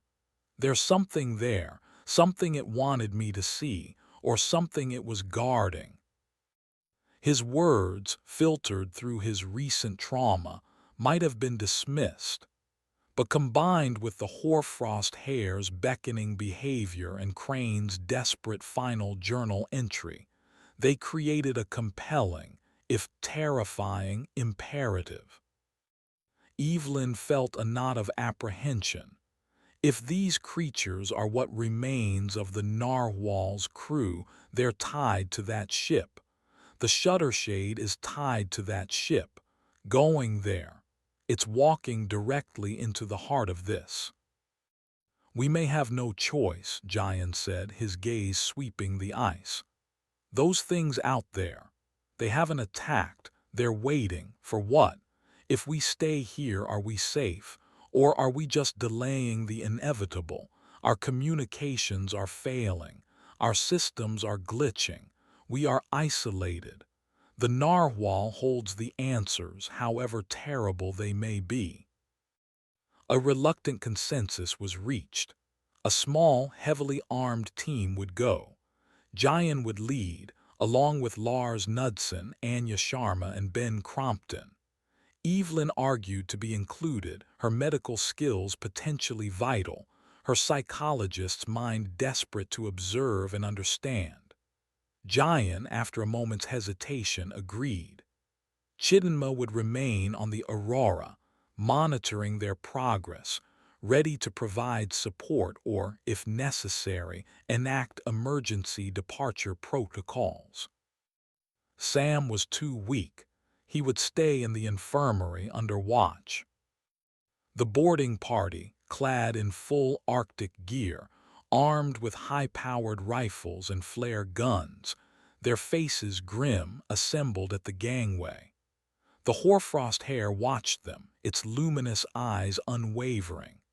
As they stepped onto the ice, it turned and began to lope slowly towards the Narwhal, its white form a ghostly beacon in the gloom. The pack of shadowy figures behind it remained still, their collective gaze like a physical weight. The journey across the ice was a torment of suspense. Every shadow seemed to conceal movement. Every gust of wind carried imagined whispers. The Narwhal loomed larger, its broken masts like skeletal arms reaching for them. The silence from the shadowy pack was more unnerving than any snarl or cry would have been. The hoarfrost hair led them directly to the stern of the wailing ship, to the captain's cabin. It paused at the snow-choked doorway. Then, with a final glance back at them, it darted inside, vanishing into the blackness within. "It's almost like a familiar," Ben muttered, his breath plumbing. "A spirit guide or a psychopomp." Lars, rifle ready, pushed the cabin door further open. Jayan and Anya flanked him, their own weapons trained on the darkness. Evelyn and Ben followed, flashlights cutting through the oppressive gloom.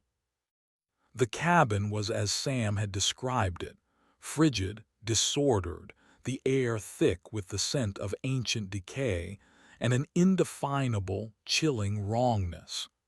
The antique camera tripod stood where Sam had left it, though the camera itself was back on the Aurora. Sam said it pointed to the floor. Evelyn reminded them, her voice hushed. Under the desk. The captain's heavy oak desk was still there, though now partially covered in a fresh layer of fine, powdery snow that had drifted in. Lars and Giant carefully moved it aside, the wood scraping harshly on the frozen floorboards. Beneath where the desk had stood, the floor planking looked different, darker, more disturbed. Anya knelt, examining it closely with her flashlight. These boards, they're loose. They've been pried up before. Using the pry end of his ice axe, Lars carefully worked at the edges of the planks. With a groan of old wood, they came free, revealing a shallow cavity beneath. Inside the cavity, nestled on a bed of what looked like rotting sailcloth, was a small, lead-lined box, similar in construction to those used for storing early photographic plates, but heavier, more robust. And beside it something else, something that made Evelyn's blood run cold. A human skull. It was yellowed with age, its empty sockets staring upwards. But it wasn't just a skull. Etched into its surface, crudely carved as if with a sharp knife, were intricate, spiraling patterns, and within those patterns, tiny, repetitive drawings of an elongated, shadowy figure. The same figure from the daguerreotype. My God, Ben breathed, recoiling. Scrimshaw on a human skull. This is ritualistic. Blackwood's rituals, Crane wrote about them. Anya, her face pale but resolute, reached into the cavity and lifted the lead-lined box. It was surprisingly heavy. There were no markings on its exterior. "What's inside?" Giant asked, his voice tight. With fumbling, gloved fingers, Anya worked at the corroded clasps. They finally gave way with a rusty click. She lifted the lid. The box did not contain photographic plates. It contained dozens of human teeth, yellow, decaying, but unmistakably human. And mixed amongst them, like grotesque jewels, were several small, intricately carved ivory charms, miniature harpoons, whale flukes, and, chillingly, tiny, elongated stick figures that mimicked the shutter shade. A wave of nausea washed over Evelyn.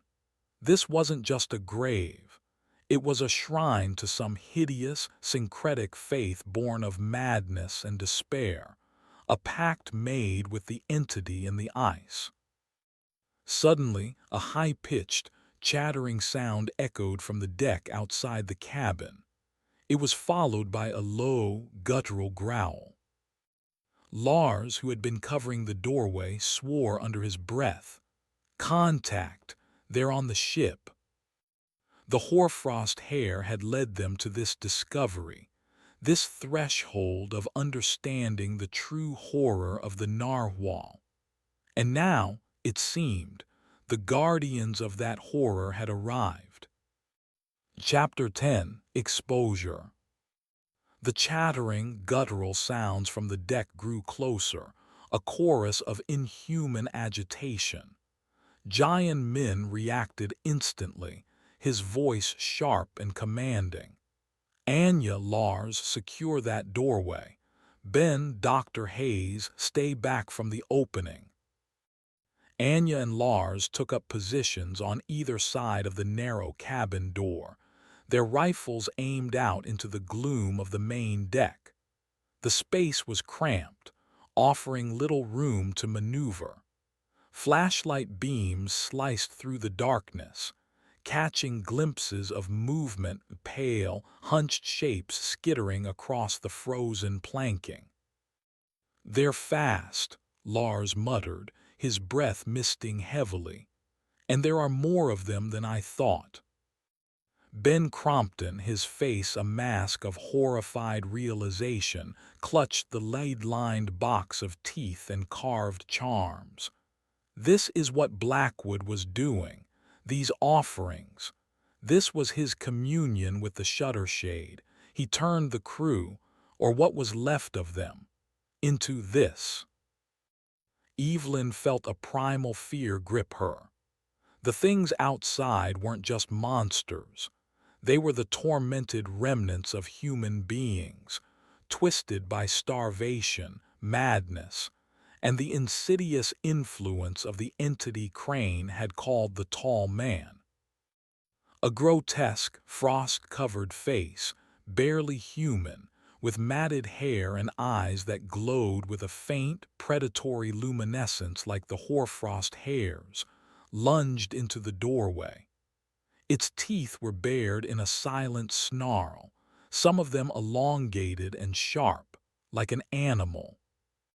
Lars fired. The rifle's report was deafening in the enclosed space. The creature jerked back with a choked, wet cry and disappeared. A dark stain blossomed on the snow-covered deck outside. "One down," Anya said grimly, but her voice trembled. "Many more to go." Another figure darted past the opening, then another, their movements jerky and unpredictable like puppets on tangled strings. They chattered and hissed, the sounds filled with a desperate, chilling hunger. "They're trying to surround the cabin," Giant observed, his own flashlight beam sweeping the narrow confines. "We can't hold them off here for long. We need to get back to the Aurora." "What about the box?" Ben asked, his voice strained. "And the skull, this is evidence, proof of what happened here." "Evidence won't do us much good if we're dead, Doctor," Giant snapped. "We take what we can carry easily. The box, maybe. The skull stays. Our priority is survival." A heavy thud came from the roof of the cabin, followed by a scraping sound, as if something was trying to claw its way through the frozen timbers. Dust and ice particles sifted down from the ceiling. "They're above us too," Evelyn said, her heart pounding. The sense of being trapped was overwhelming. Suddenly, Sam Davies' weak voice crackled over Giant's comm unit from the Aurora Australis. "Captain, Chidinma, the main camera feed from the Narwhal, the one pointing at the stern. It's, oh God." "What is it, Sam? Report," Giant barked. The big one," Sam stammered. "The shadow, from the daguerreotype. It's on the deck, it's coalescing near the mainmast, it's huge." The shutter shade, it had manifested. As if summoned by Sam's words, an intense, unnatural cold flooded the captain's cabin, far colder than before. The remaining light from their flashlights seemed to dim, to be absorbed by an encroaching darkness that wasn't just an absence of light, but a palpable presence. The chattering of the creatures outside momentarily ceased, replaced by an eerie, expectant silence. A faint, dry rustling sound filled the air, the sound Sam had described hearing just before his flight from this very cabin. It seemed to come from everywhere and nowhere at once. "It sees."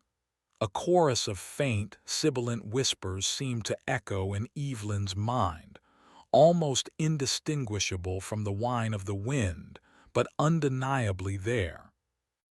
"It's here," Ben breathed, his eyes wide with terror, staring not at the door but at the darkest corner of the cabin, where the shadows seemed to deepen, to writhe. The corner of the cabin itself appeared to dissolve, the clear lines of the bulkhead blurring as if seen through heat haze, but a haze that radiated an icy chill. From this distortion, a deeper blackness began to bleed outwards, an elongated silhouette detaching itself from the ambient gloom. It was impossibly tall, its form indistinct yet undeniably humanoid, its edges shifting like dark smoke. The shutter shade. It had no discernible features, no eyes, yet Evelyn felt an intense, focused scrutiny, a malevolent intelligence that stripped away all pretense of courage, leaving only raw, primal fear. The air grew heavy, oppressive, making it difficult to breathe. The cold was a physical pain, burning her exposed skin, seeping into her core. Lars, despite his evident terror, raised his rifle towards the manifesting entity. "Get back, you unholy thing." The shutter shade didn't react to his voice, but as Lars aimed, his flashlight beam, already weak, flickered and died. Anya did the same, then Giants. One by one, their artificial lights were extinguished, plunging the cabin into near-total darkness, save for the faint, ghostly light of the aurora borealis filtering through the single, grimy porthole. "It's drinking the light," Ben cried, his voice cracking. The chattering and hissing from the creatures on deck resumed, louder now, more frenzied, as if the presence of their master had emboldened them. One of them lunged through the doorway again, a dark shape against the slightly less dark exterior. Anya fired blindly, the muzzle flash momentarily illuminating a scene of chilling horror. The creature, its face a twisted parody of humanity, recoiling and behind it more pressing forward. "We have to move," Giant yelled over the din. "Now, flares. Use your flares to create some light, some diversion." Evelyn fumbled in her parka for a flare, her fingers numb and clumsy. She managed to strike it. It ignited with a brilliant, harsh red glare, pushing back the oppressive darkness in the cabin, and momentarily making the shutter shade's silhouette appear even darker, more absolute against the sudden light. The entity seemed to recoil slightly from the intense chemical flame, its smoky edges wavering. "It doesn't like the light," Evelyn shouted. "The flares, they affect it." Lars and Anya ignited flares as well. The small cabin was filled with acrid smoke and the savage, dancing light of the burning magnesium. The shutter shade retreated further into the corner, its form becoming less distinct, as if the intense light was disrupting its ability to coalesce. "Now go," Giant ordered. "Lars, Anya, lay down covering fire if you can. Ben, Dr. Hayes with me." Giant, holding his own lit flare high, pushed his way out of the cabin door, firing his sidearm at the shadowy figures that swarmed the deck.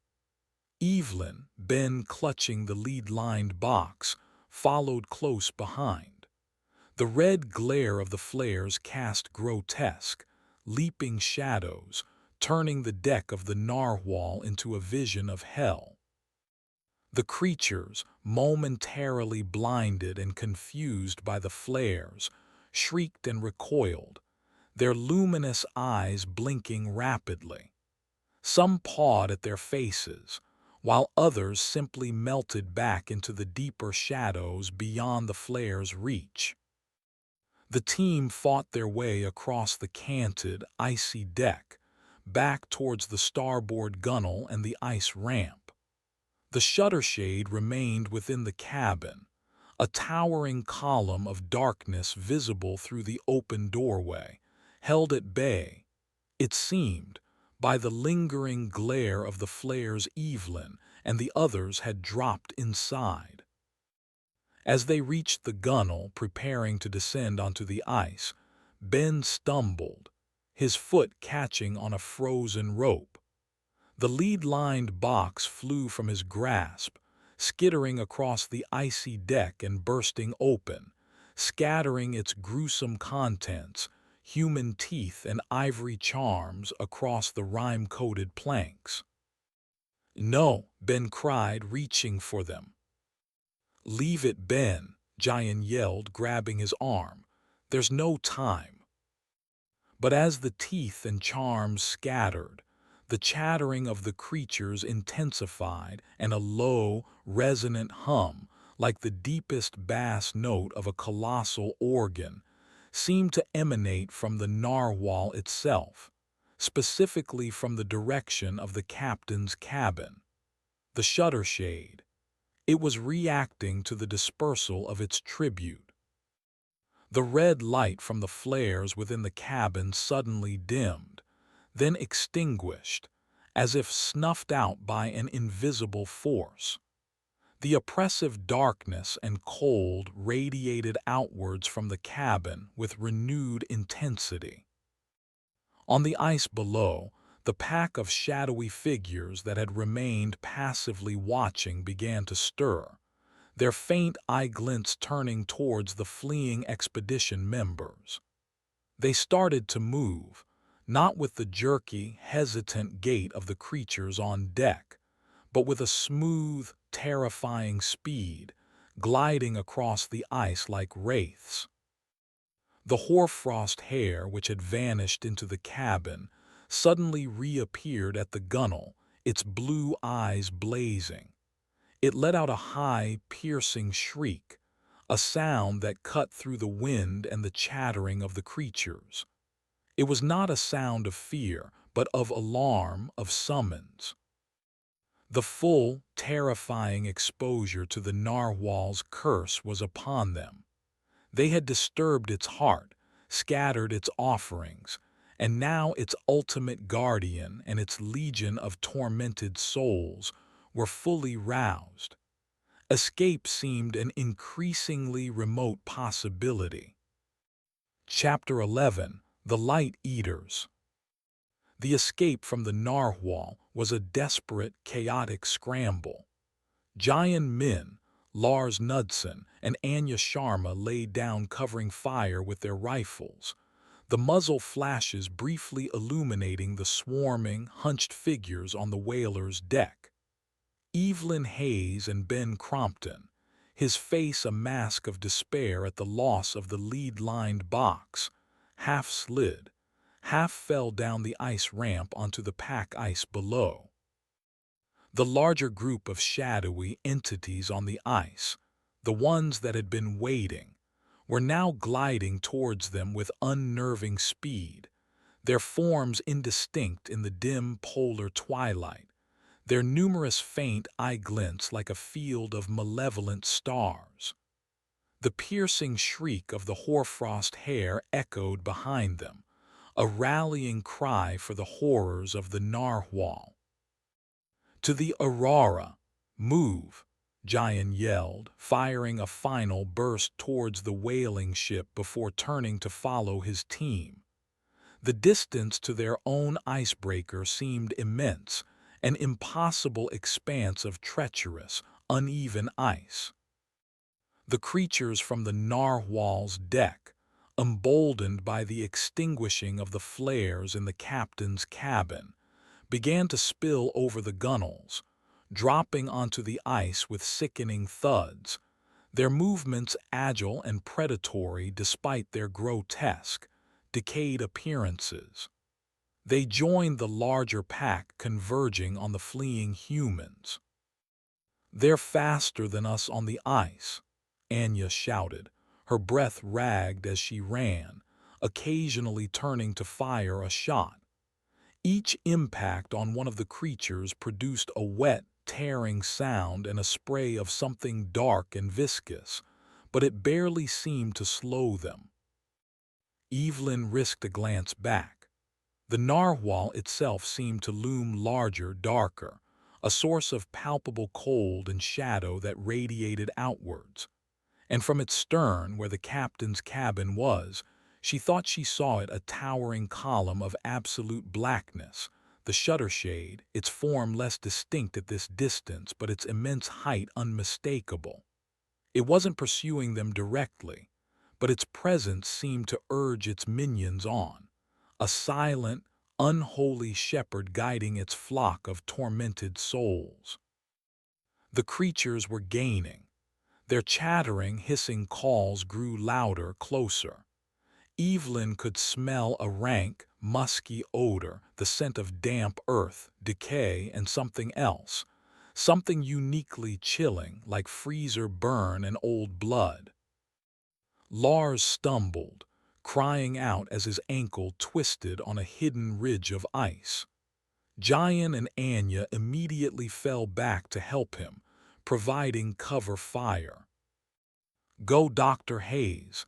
Get Ben to the ship," Giant ordered, his face grim as he faced the oncoming wave of horrors. Evelyn didn't want to leave them, but she knew her skills with a rifle were no match for theirs. She grabbed Ben's arm. He seemed almost catatonic, his eyes fixed on the approaching nightmare, and dragged him onwards. The floodlights of the Aurora Australis were a beacon of hope, but still agonizingly distant. Chidinma's voice crackled over their comms, strained and urgent. "Captain, they're all around you. I'm tracking dozens. No, scores of contacts. Their thermal signatures are almost nil. They're like holes in the environment. They eat light, Chidinma, and warmth." Evelyn gasped into her own comm, stumbling through the snow. The flares held the big one back, but these smaller ones, they just keep coming. One of the creatures, moving with terrifying speed, intercepted Evelyn and Ben. It was humanoid, but its limbs were too long, its back hunched, its head lolling at an unnatural angle. Its skin was the color of old parchment, stretched tight over sharp bones. Its eyes, small and deeply set, glowed with the same faint blue luminescence as the hoarfrost hairs. It opened its mouth, revealing rows of needle-sharp, decaying teeth, and lunged.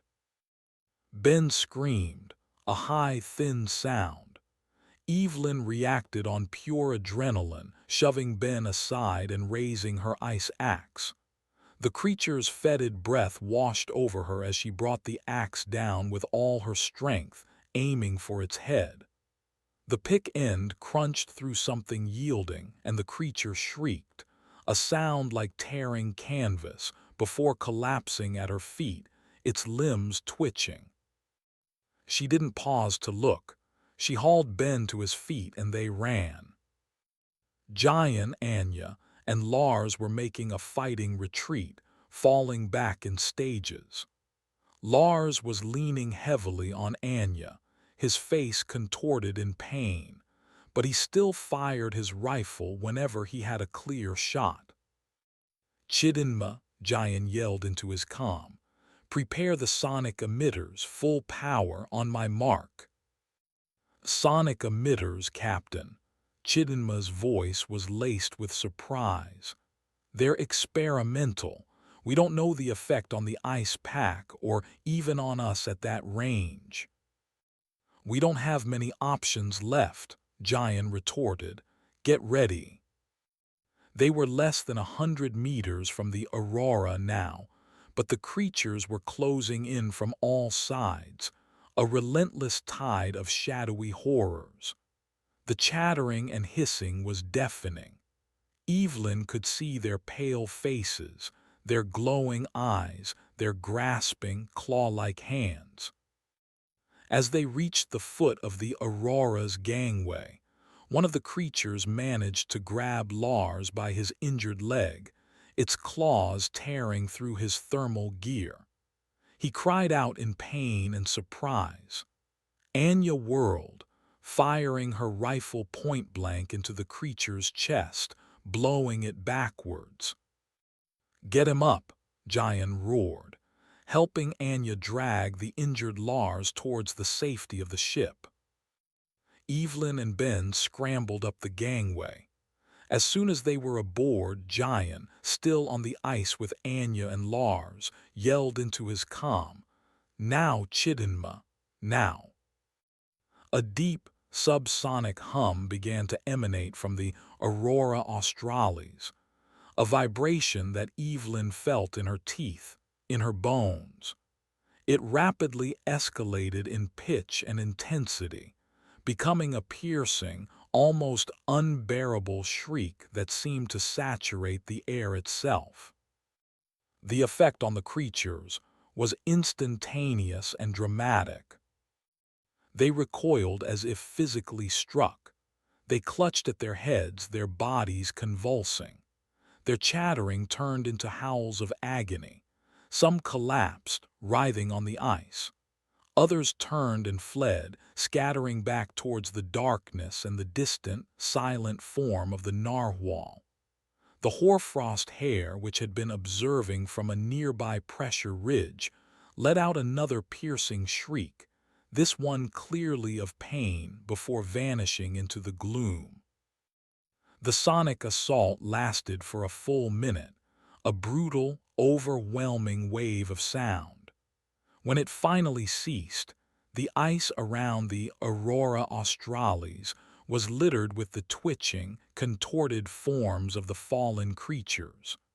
The rest had retreated, disappearing into the shadows as quickly as they had come. Giant, Anya, and Lars stumbled up the gangway, deafened and disoriented, but alive. Lars was bleeding profusely from his leg. "Seal the ship," Giant ordered, his voice hoarse once the gangway was retracted. "All external hatches locked down. Chidinma, damage report on those emitters." "Emitters are fried, Captain," Chidinma reported, her voice shaky. "Overloaded the circuits, but it worked." Evelyn rushed to Lars's side, her medical instincts taking over. The wound on his leg was deep, torn by unnatural claws. As she began to clean it, she noticed something horrifying. The flesh around the wound was unnaturally cold, not just from exposure, but with an icy chill that seemed to emanate from within. And the blood, it was darker than it should be, sluggish and almost black. "This isn't a normal wound," she said, her voice tight with dread. "The cold. It's like his tissues are freezing from the inside out around the injury." Lars groaned, his skin pale and clammy. "It burns like ice, deep inside." The victory, if it could be called that, was short-lived. They had driven back the creatures, but the cost was high. The sonic emitters, their most powerful experimental defense, were gone. Lars was grievously injured by something that defied medical understanding. And the Shuttershade, the ultimate source of the horror, remained undisturbed on its frozen throne aboard the Narwhal. Ben Crompton sat slumped against a bulkhead, shivering uncontrollably, his eyes vacant. "The teeth, the offerings, we scattered them, we angered it." Evelyn looked out of a reinforced viewport at the desolate ice, now quiet again. The fallen creatures lay like grotesque statues, but she knew this was only a temporary reprieve. The Light Eaters, as she now thought of them, had been repelled. But their master, the ancient entity that thrived in cold and shadow, was still out there. And it knew they were here. It knew they had seen its secrets. It would not rest until it had reclaimed what it considered its own or consumed them all.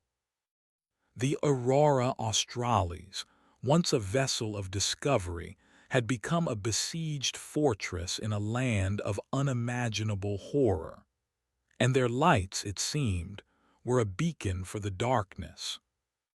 Chapter 12. No Safe Harbor. The hours following the sonic assault were a grim vigil. Lars Knudson's condition deteriorated rapidly. The unnatural cold in his wounded leg spread, defying all attempts by Evelyn Hayes to warm the tissues. Dark, necrotic patches appeared on his skin, and his vitality ebbed with alarming speed. Despite her best efforts, administering broad-spectrum antibiotics, plasma expanders, and pain medication, Lars slipped into a coma, his breathing shallow, his body growing colder by the minute. The rest of the crew moved like ghosts through the corridors of the Aurora Australis. The temporary relief of repelling the creatures had given way to a profound, bone-weary dread. They were trapped. The sonic emitters were destroyed. Their communications were still unreliable, plagued by static and an unnerving, whisper-like interference. The Narwhal sat out on the ice, a dark, silent blot on the horizon, radiating an almost palpable malevolence. Captain Jian Min, his face etched with exhaustion and a grim resolve, convened a meeting on the bridge. Ben Crompton was there, hollow-eyed and guilt-ridden. Chidinma Akoro looked as if she hadn't slept in days.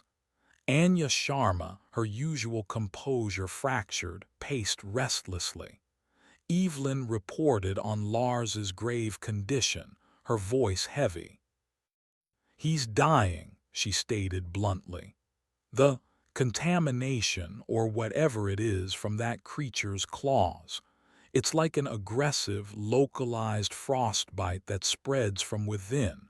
I've never seen anything like it." A heavy silence fell. Lars was one of their own, a respected comrade. "We can't stay here," Anya said, her voice tight. "Those things will be back, and the big one, the shutter shade. It didn't even come for us directly. What happens when it does?"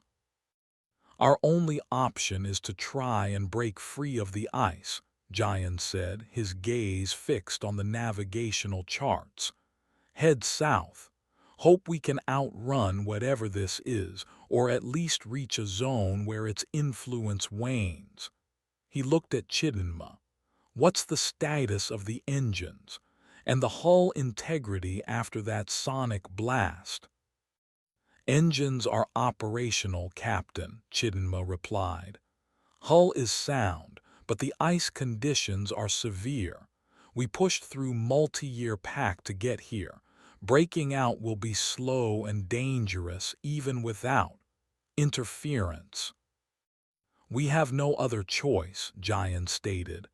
"We prepare to depart within the hour, secure everything.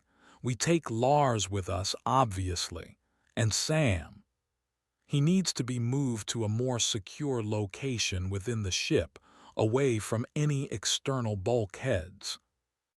Sam Davies, still weak and heavily sedated, had been muttering about the shutter shade, about the camera, about the eye that sees the dark.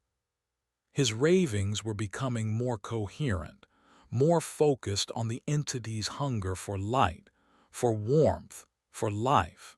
He'd also spoken of the glass plate he'd exposed in Captain Crane's cabin. "The plate," Ben Crompton murmured, his voice barely audible. "Crane's last warning. Sam tried to capture it again. We should develop it. We need to see what he saw." "Are you mad, Ben?" Anya exclaimed. "After everything, you want to invite that thing further into our minds by looking at another one of its cursed images." "But what if it shows us a weakness?" Ben argued. a desperate edge to his voice. What if Crane managed to capture something vital in those final moments, something that could help us? Evelyn felt a cold dread at the thought of developing that plate. The original daguerreotype had been a catalyst for so much horror. Yet, Ben had a point. Crane's intention had been to leave a warning. What if that warning was more specific than just the existence of the shutter shade? Before a decision could be made, a new alarm sounded, not an attack, but a proximity sensor from the infirmary. Evelyn's blood ran cold. Lars. She raced to the infirmary, Jayan and Anya close behind. The sight that greeted them was horrific. Lars Knudsen was dead, but he wasn't resting peacefully. His body was arched in a rigid spasm, his eyes wide and staring, not with the vacancy of death, but with an icy, luminous blue glow, the same unnatural luminescence as the hoarfrost hair and the creatures on the ice. A fine, glittering layer of hoarfrost coated his skin, his hair, even his eyelashes. The cold emanating from his body was intense. As they watched in stunned horror, Lars's jaw creaked open, and a low, guttural growl, chillingly familiar, issued from his frozen throat. His fingers, already stiffening into claws, twitched. He's turning," Evelyn whispered, backing away. "Like them." The transformation was happening before their eyes. The entity didn't just kill, it converted. It absorbed its victims, adding them to its legion of tormented, frozen slaves. Jayan reacted with grim necessity. "Get back, seal the infirmary, now." His voice was devoid of emotion, but his eyes reflected a profound horror. They retreated, locking the heavy steel door of the infirmary just as a violent thrashing began from within, accompanied by inhuman snarls. Lars, their friend and crewmate, was gone, replaced by one of the things from the ice. The horror of Lars's transformation galvanized them. There was no more debate. Escape was their only thought. As Chidinma and the engineering crew fought to bring the Aurora Australis's engines to full power, the ship began to shudder and groan, the massive ice-breaking prow grinding against the multi-year pack ice. Progress was agonizingly slow. The entire vessel vibrated, the sound of tortured metal a constant torment. Then the attacks resumed. Not from the ice this time, but from within. Other crew members, those who had suffered minor scratches or even prolonged exposure to the intense cold emanating from the shutter shade or its minions during the previous encounters, began to succumb. A junior engineer found frozen at his post, his eyes glowing blue. Two galley hands discovered in a supply locker, their bodies already coated in rime, chattering like the creatures on the ice. The shutter shade's influence was insidious, a creeping frost that spread through the ship, claiming those whose vitality was low, whose fear was high, or who had been marked by its touch. The Aurora Australis became a charnel house, a battleground. Jayan, Anya, Evelyn, and a handful of remaining loyal crew fought a desperate, retreating battle through their own ship, sealing off sections, trying to contain the spreading horror. Ben Crompton, shocked into a semblance of action, helped barricade doors, his academic knowledge useless against this visceral, immediate threat. Chidinma, protected on the bridge, managed to maintain control of the ship, her voice, though strained with terror, providing updates on their slow, agonizing progress through the ice. We're moving, but the ice is thicker than I've ever seen. It's actively resisting us. Evelyn found herself cornered in a narrow maintenance corridor by one of the newly turned crewmen. It was a man she'd shared coffee with only days before. Now his face was a mask of frozen hunger, his eyes blazing with that terrible blue light. She fired her sidearm again and again, the bullets tearing through its body, but it barely flinched, its advance relentless. Only a direct shot to the head finally brought it down, its body collapsing into a heap of frosted limbs. The bridge became their last sanctuary. Jayan, Evelyn, Anya, Ben, and Chidinma, along with two terrified but still human engineers. Outside the reinforced viewports, the world was a maelstrom of grinding ice and swirling snow. Inside, the sounds of their former crewmates, now monstrous things, scrabbling at the sealed hatch, were a constant reminder of their desperate plight. It was then that Sam Davies, pale and trembling but lucid, his eyes no longer feverish but filled with a chilling clarity, stumbled onto the bridge. He was clutching the light-tight box containing the glass plate he had exposed in Captain Crane's cabin. "I developed it," he said, his voice raspy. While the ship was shaking, I had to see." He held up the glass plate. It was dark, much darker than Crane's original daguerreotype. The image was murky, ill-defined, a study in shadows. But in the center, where Captain Crane's desk should have been, was a swirling vortex of deeper blackness, the shutter shade, more concentrated, more malevolent than ever. And from its core, numerous shadowy tendrils extended, like the legs of some colossal, light-devouring arachnid. But there was something else. At the very edge of the plate, almost lost in the gloom, was a faint, almost imperceptible detail, the hoarfrost hair.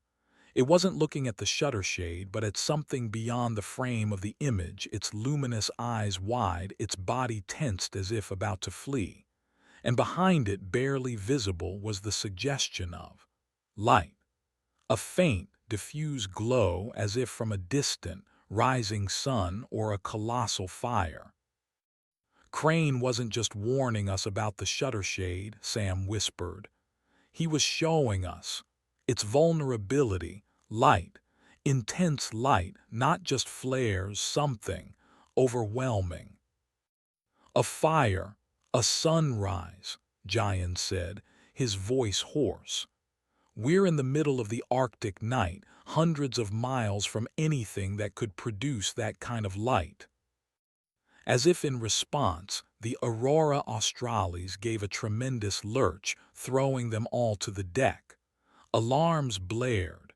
Chidinma screamed, pointing at the main viewport. The ice directly in front of them, the impenetrable barrier they had been fighting, was cracking, not from their efforts but from something else. A fissure, miles long, was racing across the ice pack, splitting it open with a sound like thunder. And from the depths of that newly opened chasm, a faint, orange glow was visible. "Volcanic activity," Ben breathed, incredulous. "Under the ice." The glow intensified, turning the undersides of the clouds a lurid, pulsating red. The ice around them began to break apart with astonishing speed. The Aurora Australis was tossed about like a toy. And then they saw it. Rising from the chasm, from the very depths of the polar sea, not a fire, but a colossal, bioluminescent organism or collection of organisms, ascending like a living sunrise. It was an entity of pure, dazzling light, its form shifting and protean, dwarfing even the shutter shade in scale. Its radiance was blinding, warm, and utterly alien. As this new, luminous entity rose, the narwhal, caught in the rapidly fragmenting ice, began to tilt violently. The shutter shade, visible now as a towering column of black smoke against the impossible glow, seemed to writhe, to shrink, its form becoming unstable in the face of this overwhelming luminescence. The chattering, hissing sounds from the turned crewmen within the Aurora turned to shrieks of agony, of dissolution. The hoarfrost hair on Sam's photographic plate had not been fleeing the shutter shade. It had been heralding the arrival of its antithesis. The Aurora Australis, caught between these two titanic elemental forces, one of absolute darkness and cold, the other of impossible light and heat, was torn apart. The last thing Evelyn Hayes saw before the viewport shattered and the bridge was consumed was the shutter shade diminishing, unraveling in the face of the colossal, rising light, like a nightmare dispelled by an unbearable dawn. There was no safe harbor, only the crushing ice, the consuming darkness, and finally an unimaginable, annihilating light. The Arctic kept its secrets, and sometimes it revealed them with a final, terrible beauty, leaving no witnesses to tell the tale. The photographer's last shot had not been a warning they could use, but a prophecy of an apocalypse they could not escape, a glimpse into a war between ancient, inhuman powers, in which humanity was nothing but fleeting, fragile prey. The end.